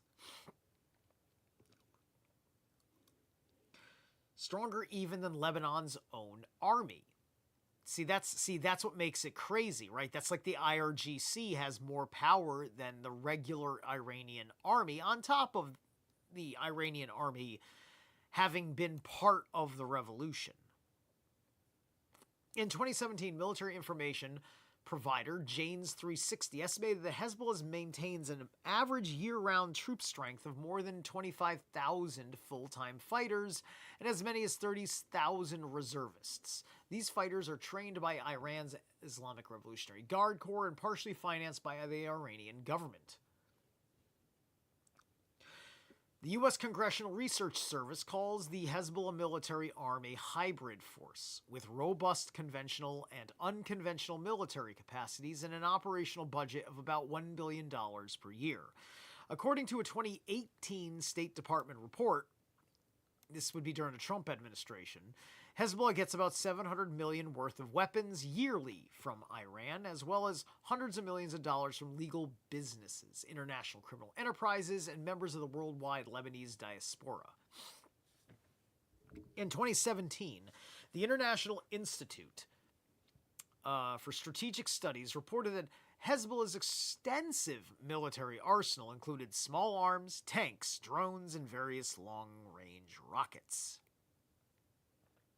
Hezbollah in Lebanon and beyond. In Lebanon alone, Hezbollah controls most Shiite majority areas, including most of southern Lebanon and sections of Beirut. However, Hezbollah's manifesto states that the target of its military jihadist arm extends far beyond Lebanon, particularly to the United States. The American threat is not local or restricted to a particular region, and as such, confrontation of such a threat must be international as well. Along with Israel, Hezbollah has been accused of planning or carrying out acts of terrorism in Asia, Africa, and the Americas. Hezbollah's political arm has been an official part of the Lebanese government since 1992, now holding 13 seats in the country's 128-member parliament. Indeed, one of the group's stated goals is the emergence of Lebanon as a true democracy. Right, a true democracy until they get their government in power, and then they rig every election for indefinite control. Perhaps conscious of its generally negative international image, Hezbollah also provides an extensive system of social services throughout Lebanon, including healthcare facilities, schools, and youth programs. According to a 2014 report by the Pew Research Center, 31% of Christians, 9% of Sunni Muslims in Lebanon view the group favorably. Hezbollah in the United States. The United States officially designates Hezbollah as a foreign terrorist organization, along with other radical groups such as Al-Qaeda and ISIS. Also, several individual Hezbollah members, including its leader, Hassan Nasrallah, are recognized as designated global terrorists, making them the subject of the U.S. counterterrorism economic and trade sanctions ordered by President George W. Bush in reaction to September 11th, 2001. In 2010, President Obama persuaded Congress to provide $100 million.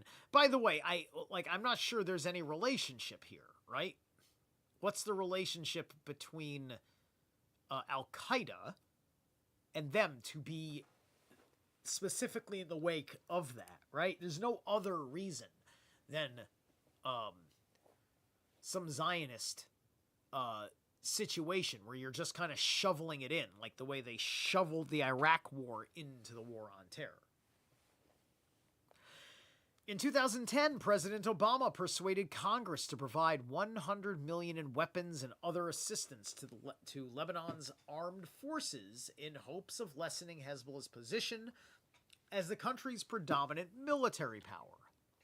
Since then, however, the collaboration of Hezbollah and the Lebanese military in defending Lebanon from Syrian-based Al-Qaeda and ISIS fighters has left Congress hesitant to fund further aid for fear that it could fall into the hands of Hezbollah.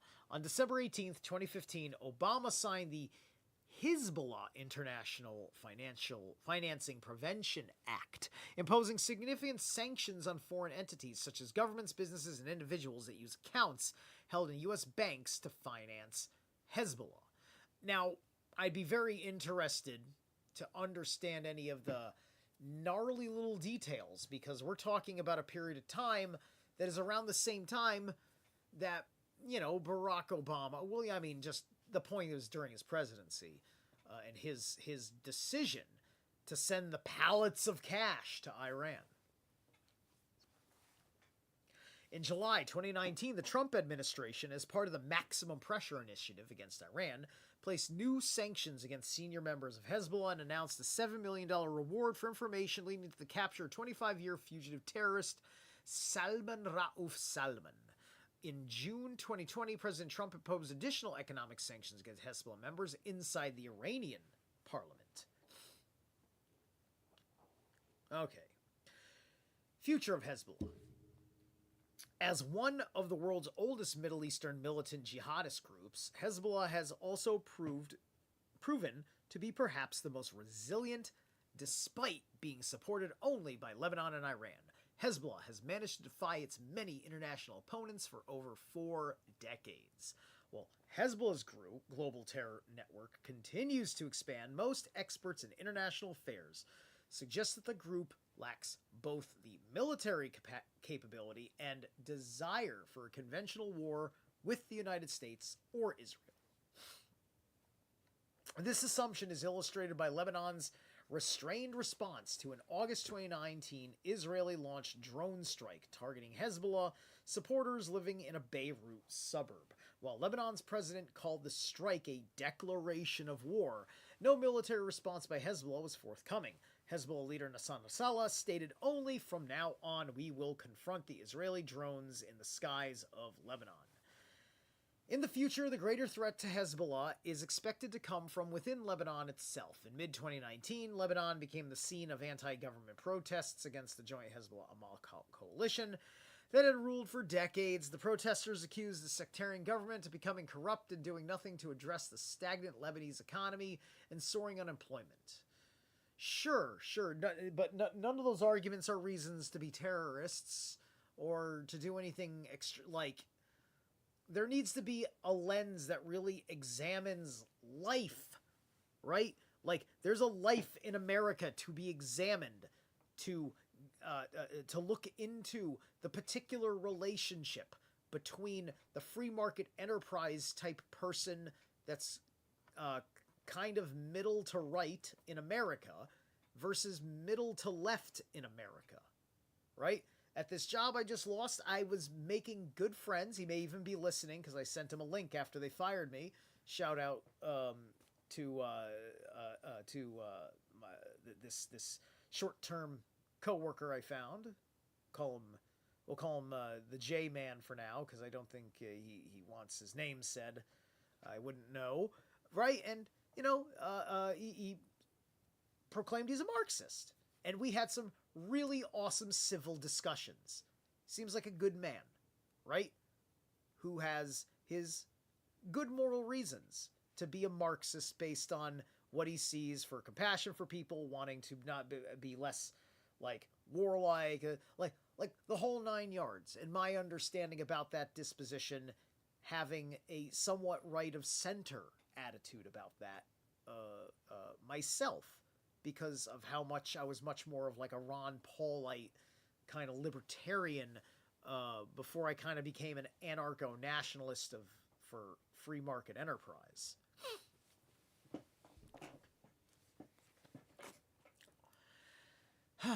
But anyway, right? And it's just I don't feel like I should have a moral position to be like telling people to go to war on behalf of other people. But I want to see people but I do want to see people that are the wrong people be overthrown and, good people to be liberated. I'm going to end up having a fucking bias for what I have a bias against fundamentalists. I think they're bad for the world. I think it's part of what forces us to be more interventionist. It's tiring doing the policeman of the world thing like this. And it doesn't sound like Lebanon is much of a coherent state, right? And if these countries can't become more civil and coherent, peaceful states, they're setting up conditions to allow Israel, through these circumstances, to become what the global secret Zionist agenda is for a greater Israel project and the strength of dominance of a larger territory of Israel well beyond the borders of all Palestine, and almost making it a necessity. But anyway, in the face of protests, Prime Minister Saad al-Hariri, who had Hariri Saad al-Hariri, who had been supported by Hezbollah, resigned on October 29th, 2019. The formation of the new Hezbollah-backed government in January 2020 failed to silence protesters who saw the move as a continuation of rule by Lebanon's entrenched elites. Well, experts do not expect the protest movement to convince Hezbollah to disarm and create a new political independent government. It could eventually undermine Hezbollah's influence over Lebanon. All right, those are sources. Okay, good. That's the end of that article. Great. All right, we're doing good here. Let's flip it over, and we got, hold on, which one? Wait, which one? Is this it? No. Oh, that's the one I'm already on. There we go. Okay. All right, so now we're back over here. So this is the last one. This is a 20-minute video. We're going to do a profile on Hassan Nasrallah. And once we're done with this, that's when we're going to move on. And that'll be after this is basically the show. Right? Okay, cool. Let's go theater mode. Let me fix that. Fabu. مسألة عمليات المقاومة هي مسألة غير قابلة للنقاش ولا المساومة ولا لإعادة النظر ولا للتفكير ولا للتأمل أيا تكن الأثمان وأيا تكن تضحيات.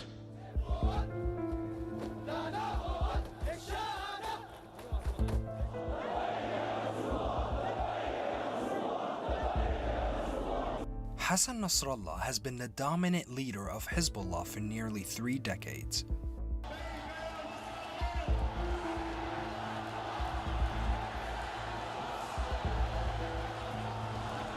He is seen by many as a resistance figure credited with driving Israel from southern Lebanon.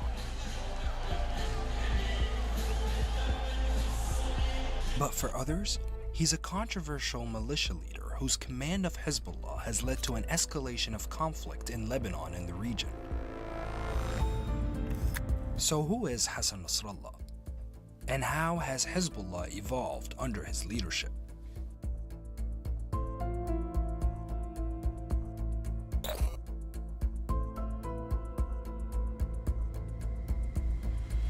Nasrallah was born in 1960 to a working-class Shia family in an impoverished suburb in eastern Beirut. In 1975, during the Lebanese Civil War, he fled with his family to his ancestral home in southern Lebanon. There, he joined the Amal movement, a Shia paramilitary group once known as the Movement of the Deprived.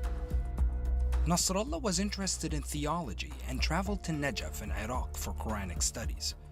But he was forced to return to the civil war in Lebanon, which now had grown larger and more complicated.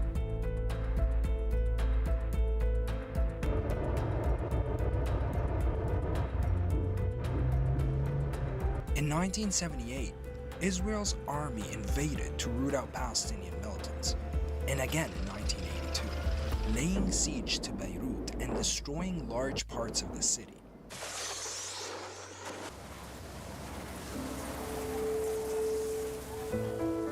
Nasrallah returned to the Amal movement to fight, becoming the group's commander in Bekaa Valley. During this time, Nasrallah became close with Abbas al-Musawi, an influential Shia cleric who had just co-founded a new group called Hezbollah, or Party of God. The group was formed with the backing of the Iranian Revolutionary Guard in response to Israel's invasion of Lebanon at the height of the war in 1982. Nasrallah was drawn in and soon left the Amal movement to enlist. By 1985, Hezbollah had formally declared its existence in an open letter outlining its identity and goals. It called for an armed struggle against Israeli occupation and declared its allegiance to Iran's spiritual leader Ayatollah Khomeini and his doctrine Wilayat al-Faqih, which demanded loyalty to him as the highest religious guide, the Faqih. Nasrallah rose quickly through the ranks of Hezbollah, despite his young age. After al-Musawi was assassinated by Israel in 1992, Nasrallah, aged just 32, replaced his mentor as Hezbollah's leader.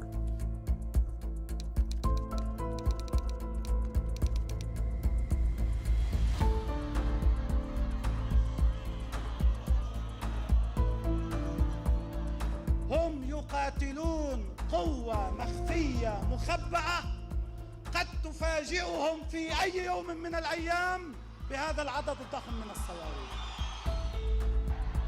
Under Nasrallah's leadership, Hezbollah expanded its domestic influence and became a key political player in Lebanon.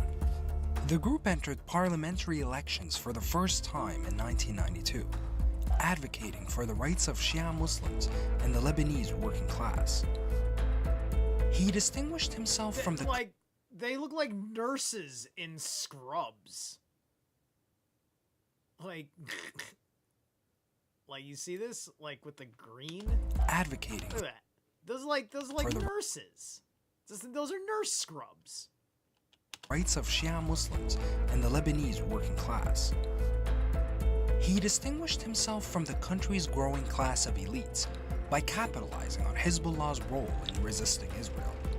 Throughout the 1980s and 1990s, Hezbollah carried out dozens of attacks on Israeli military targets as Israel continued to occupy a strip of southern Lebanon, deemed a security zone, totaling about 10% of the country's territory.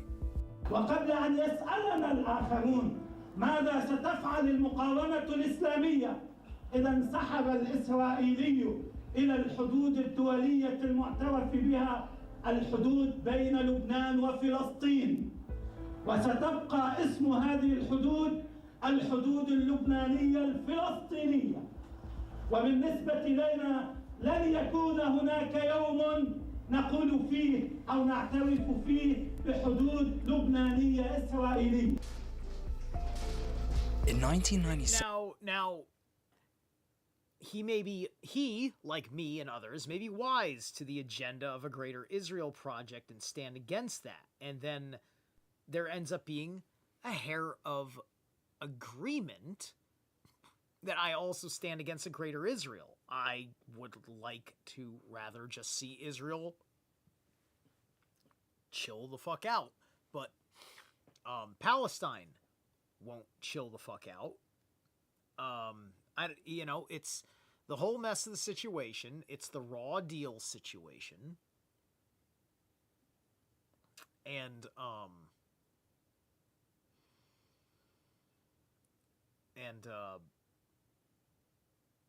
like I said, there's I think that there was an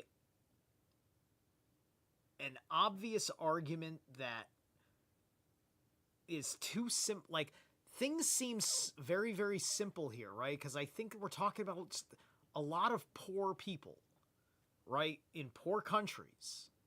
And then Hezbollah, it's kind of like the way Antifa pops up, right? Antifa is, most of its people are the people that are the most hard up and least educated.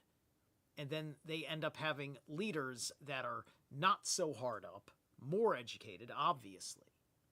But then you end up having to have, arguments with them. who are the more grown and mature, among them, but yet are still, quote, wrong. Is, trying to find all this context here, right? Because narratively speaking, it is not possible to defend Israel if you look at it under these certain kinds of lenses. It depends on the ultimate questions about territories, imperial borders and things like that, because like the whole Palestine issue comes out of British Zionism. So all of this is a product of British Zionism, and it's just part of the mess in the Middle East that everybody has to fucking deal with. 7. Nasrallah's son was killed during clashes with Israeli forces, fueling his standing as a champion of resistance against occupation in the eyes of his supporters. I'm sorry, that is one ugly, ugly kid. Anyway. Hezbollah fought a successful campaign against Israel's occupation of Lebanon. And when Israel withdrew from southern Lebanon in 2000, ending an 18-year occupation, it was declared a victory for the resistance.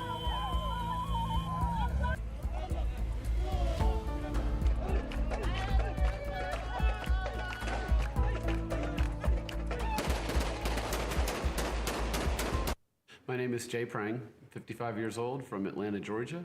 I think... All right, hang on. Come on. Here we go. More impactful and...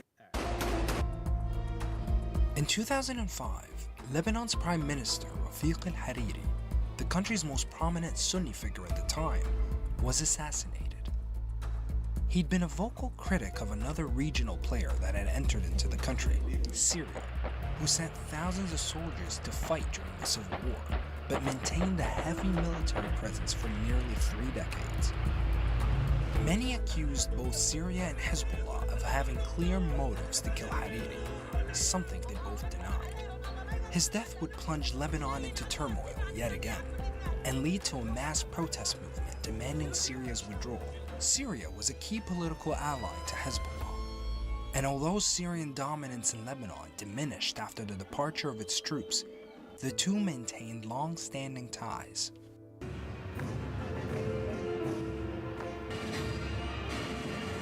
نؤكد أيضا وبكل وضوح وقوفنا إلى جانب سوريا قيادة وشعبا في مواجهة الاستهداف الأمريكي الصهيوني لها ومحاولات الاقتصاص السياسي منها. And after the 2005 political crisis, Hezbollah's influence had greatly increased. For the first time, it negotiated its way into government, and its members... I find this... What is this tree? This is very Is this the Lebanese flag or something? Must be... Maybe it's the Lebanese flag? I'm gonna look that... No, I don't think it's a Lebanese flag, but it's a flag, and... I'm gonna look this thing up. Members took up ministerial portfolios and began making strategic alliances with Lebanese factions. لبنان كان دائما مقبرة للغزاة وسيكون مقبرة لأي غزاة جدد.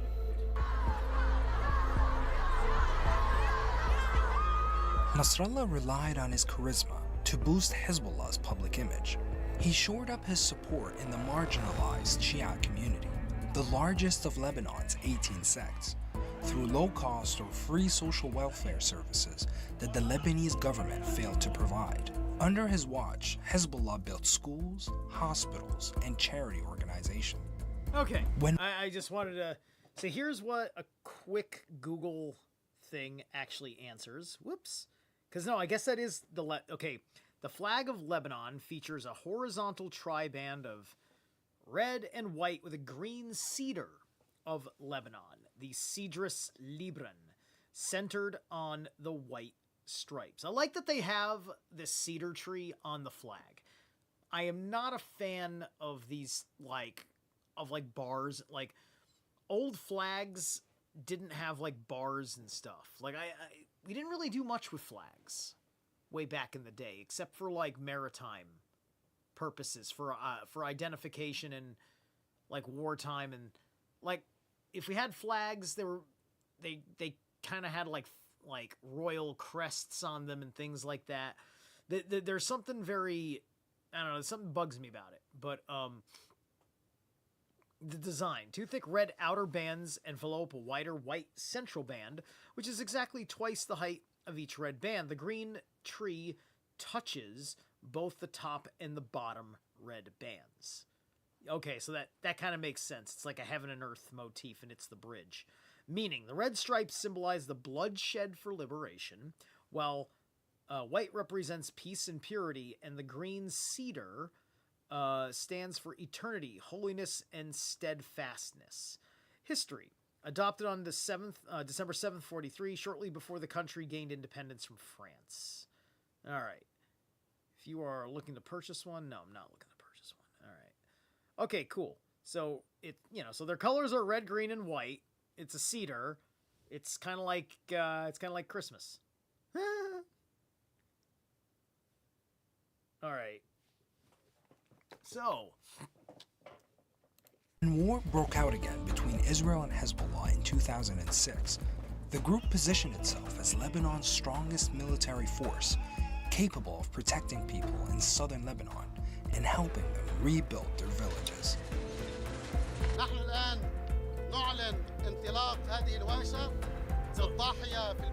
So what does that mean, right? So like, there's a pre-existing Lebanon-Israeli kind of issue, right? Southern Lebanon's having all sorts of problems because of Israel. These are the guys that are stepping up and making southern Lebanon a better place and protecting people from the consequences of the circumstances between Lebanon and Israel. So that's definitely a reason that they would get such support.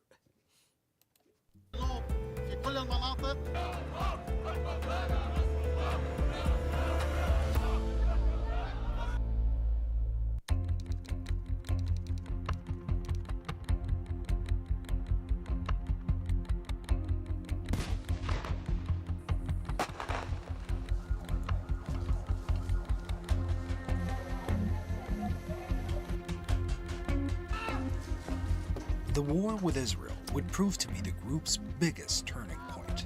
It began in July 2006 when Hezbollah members captured 2 Israeli soldiers during cross-border attacks.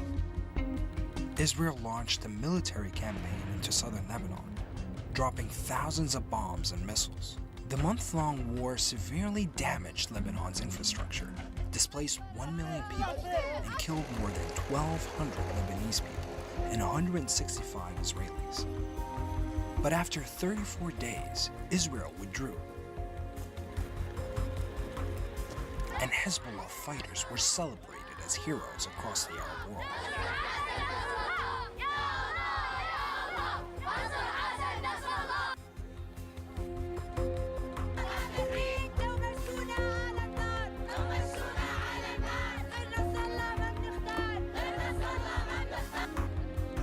Nasrallah's speeches were broadcast on Hezbollah's Al-Manar TV and watched by millions around the region.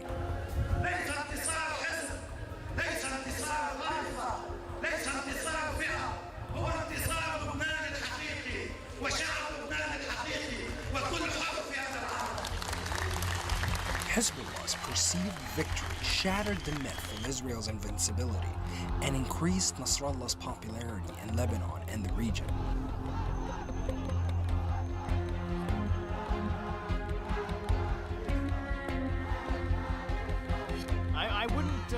I wouldn't worry about groups that pop up in India too much, because India's got 50 million things going on in it, and they already learned their harsh lesson from, the split in the Gandhi era.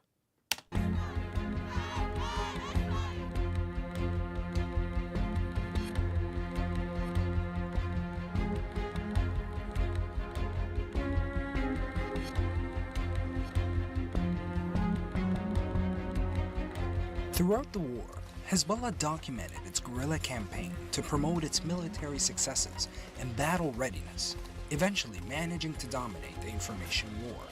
And although the war resulted in a heavy human cost, for many Arabs, Israel's withdrawal from southern Lebanon in 2000, then its military failure in 2006, marked a series of long-awaited wins.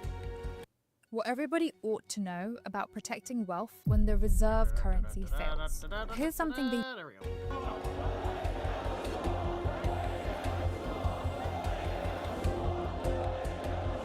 Since the end of the war, Nasrallah rarely appeared in public for fear of being assassinated by Israel.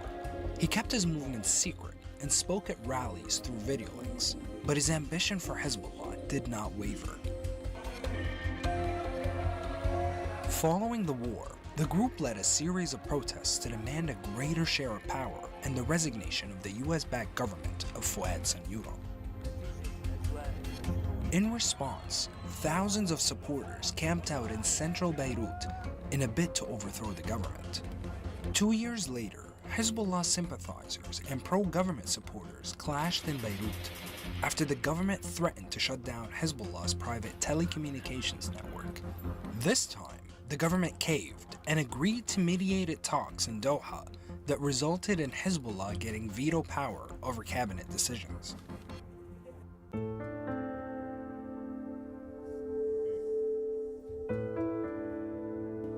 وعلى المكشوف ويمكن هيك شيء بالعالم كله ما فيه انه واحد يطلع علنا وشفاف وصادق وبيقول للعالم كله نحن يا خيي على راس السطح موازنة حزب الله ومعاشاته ومصاريفه وأكله وشربه وسلاحه وصواريخه من الجمهورية الإسلامية في إيران. Hezbollah's political and military so it's alliance. No, you know, like nobody's gonna yeah, it's like they're talking about it. It's like if somebody goes up and say, well, Hezbollah gets financed by Iran, they can't call you a conspiracy theorist. It's publicly acknowledged by everybody in the, like, they're not hiding that. They have enough power to openly do this kind of thing because they've achieved a certain level of normality in Lebanon at this point, at very least. With Iran angered many Arab states who feared Tehran's growing influence in the region. Nasrallah used this platform to rally support for Iran. And when war broke out in Syria, he sent his soldiers to fight alongside Bashar al-Assad and help him retain power. إن وجود مقاتلين ومجاهدين على الأرض السورية هو وكما أعلنا في أكثر من مناسبة بهدف الدفاع عن لبنان والدفاع عن فلسطين وعن القضية الفلسطينية وعن سوريا حضن المقاومة وسند المقاومة.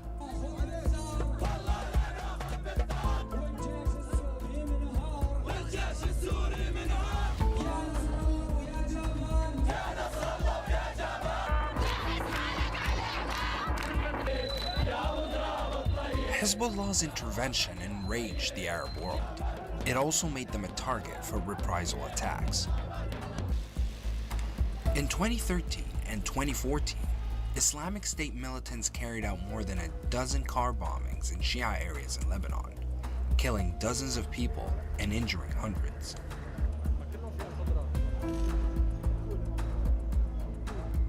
At home, many Lebanese blamed Hezbollah for exacerbating the situation in Syria and dragging the conflict across its borders.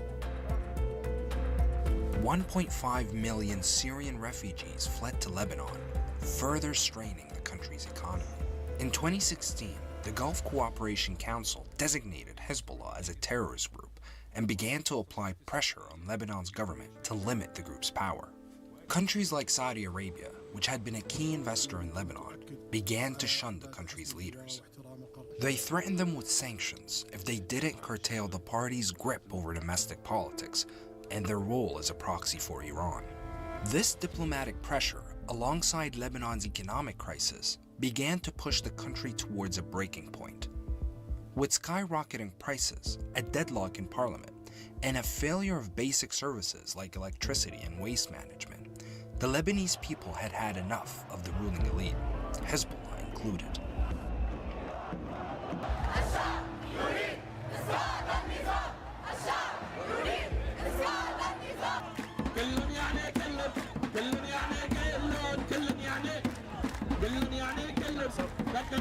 So this is 2019, and Lebanon allegedly, like, they're really kind of falling apart with it. Like, 2019 is like all sorts of things from, the world changed dramatically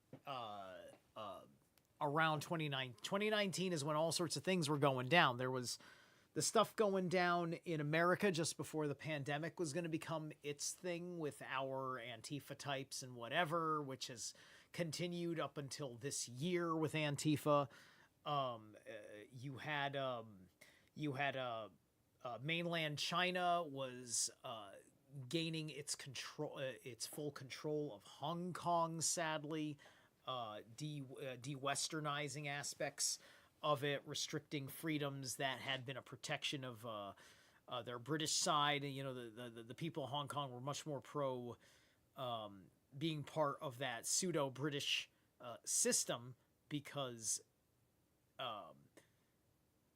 that their system is a better system for people who care to work and live and such. Of course, there was ISIS was we were in the height of, like, we were about to be basically taking out ISIS completely and everything else, right? So 2019, very interesting time for all of this stuff. We'll see how this follows, and are we in a less Hezbollah-like place now or no? This is 4 years ago. So this would cut off at 2020 then, or 2022 rather. In 2019, mass anti-government protests swept across the country, uniting people across sectarian lines. Demonstrators filled the streets, demanding the government to resign and expressing anger at the ruling class for responding to Lebanon's economic crisis by introducing new taxes, including one on WhatsApp calls. Nasrallah spoke out against the new tax. Wow, taxing a call on WhatsApp? Was WhatsApp, did Meta take WhatsApp by that point? I don't even think they called it Meta. I don't think Facebook had launched Meta yet. Meta was like a 2020 thing, because of, like, they were going to have their virtual reality thing and all that shit. But anyway. Taxes, but rejected calls for resignations, calling it a waste of time. Protesters longing for a political change and better living conditions were angered by Nasrallah's stance. خطاب السيد ما بيلبي المطالب والتطلعات اللي الناس نزلت لاجلها. حزب الله موجود بهذه الحكومه. إذا كان مشارك أو ساكت عن الفساد واحد. In August 2020, a massive explosion in Beirut's port sent shockwave through the city. I remember this. There was a lot of very interesting conspiracy theories about what this hit was. Entire neighborhoods were leveled, and more than 200 people were killed.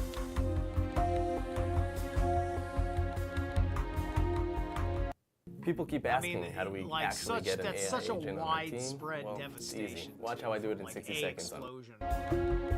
But when investigations questioned the role of senior officials in ignoring the threats that led to the explosion, Nasrallah hit back, accusing the judge leading the case of political bias and calling for him to be replaced. Tensions escalated, fueled by the anger of the victims' families who condemned the repeated suspension of the inquiry as an attempt by politicians to evade justice. It culminated in a day of deadly clashes in Beirut. You know, I can appreciate.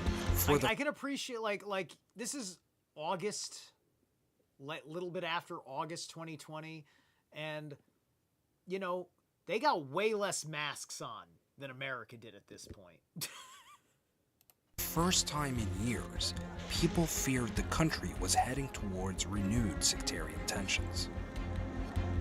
The pressure to limit Hezbollah's power has been getting louder. The US and Gulf countries placed sanctions against the group's financing in a bid to curb its influence. But Nasrallah remained defiant. نحن رحنا اعتدينا على السعودية ولا نحن هاجمنا السعودية. هؤلاء هم كانوا شركاء في المؤامرة الكبرى وفي الحرب الكونية التي كانت تدمر المنطقة. ونحن كان لنا شرف أن نقف في وجه هؤلاء القتلة المتآمرين على بلدنا وعلى شعوبنا وعلى دماء ورجال على دماء وأعراض الرجال والنساء في لبنان. With each crisis that befell Lebanon, Hassan Nasrallah was there to maneuver his party to ever-growing power. For 3 decades, he amassed a political and paramilitary force no one can challenge in Lebanon. A hero to his supporters and a dangerous menace to his adversaries. Now, he faces complex challenges, a country in economic meltdown, tensions with political rivals, and growing international pressure on Hezbollah to put down its arms. All right, there we go. So, that today concludes our introduction, our identification, our understanding of Lebanon and Hezbollah, with Iran and Syria and all the aspects of it that matters, right? So, yeah, it looks, yeah, I mean,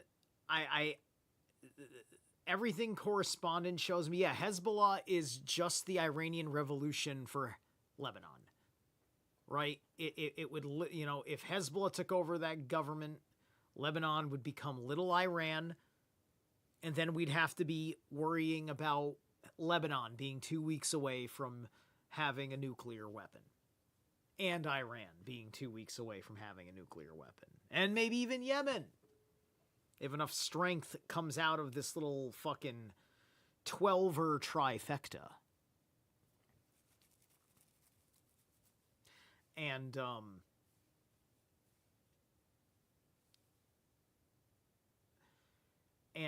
there's problems that many other Islam have with them, but probably not enough. I'd imagine that the Sunni world isn't fucking, like, quote, angry enough or whatever about them or whatever, right? You know, it may be something like the way Protestants and Catholics are, right? Is that how Shia and Sunni is? Is it like Protestant and Catholic? I'm pretty sure that's kind of basically the closest equivalency. The two major kinds of Christians, the two major kinds of Muslims, and then the fundamentalists therein, and the traditional and other kinds of, like, I don't know, traditional, I don't know. There's a lot to be asked of and said. But yeah, that's the show for today. Thank you so much for tuning in.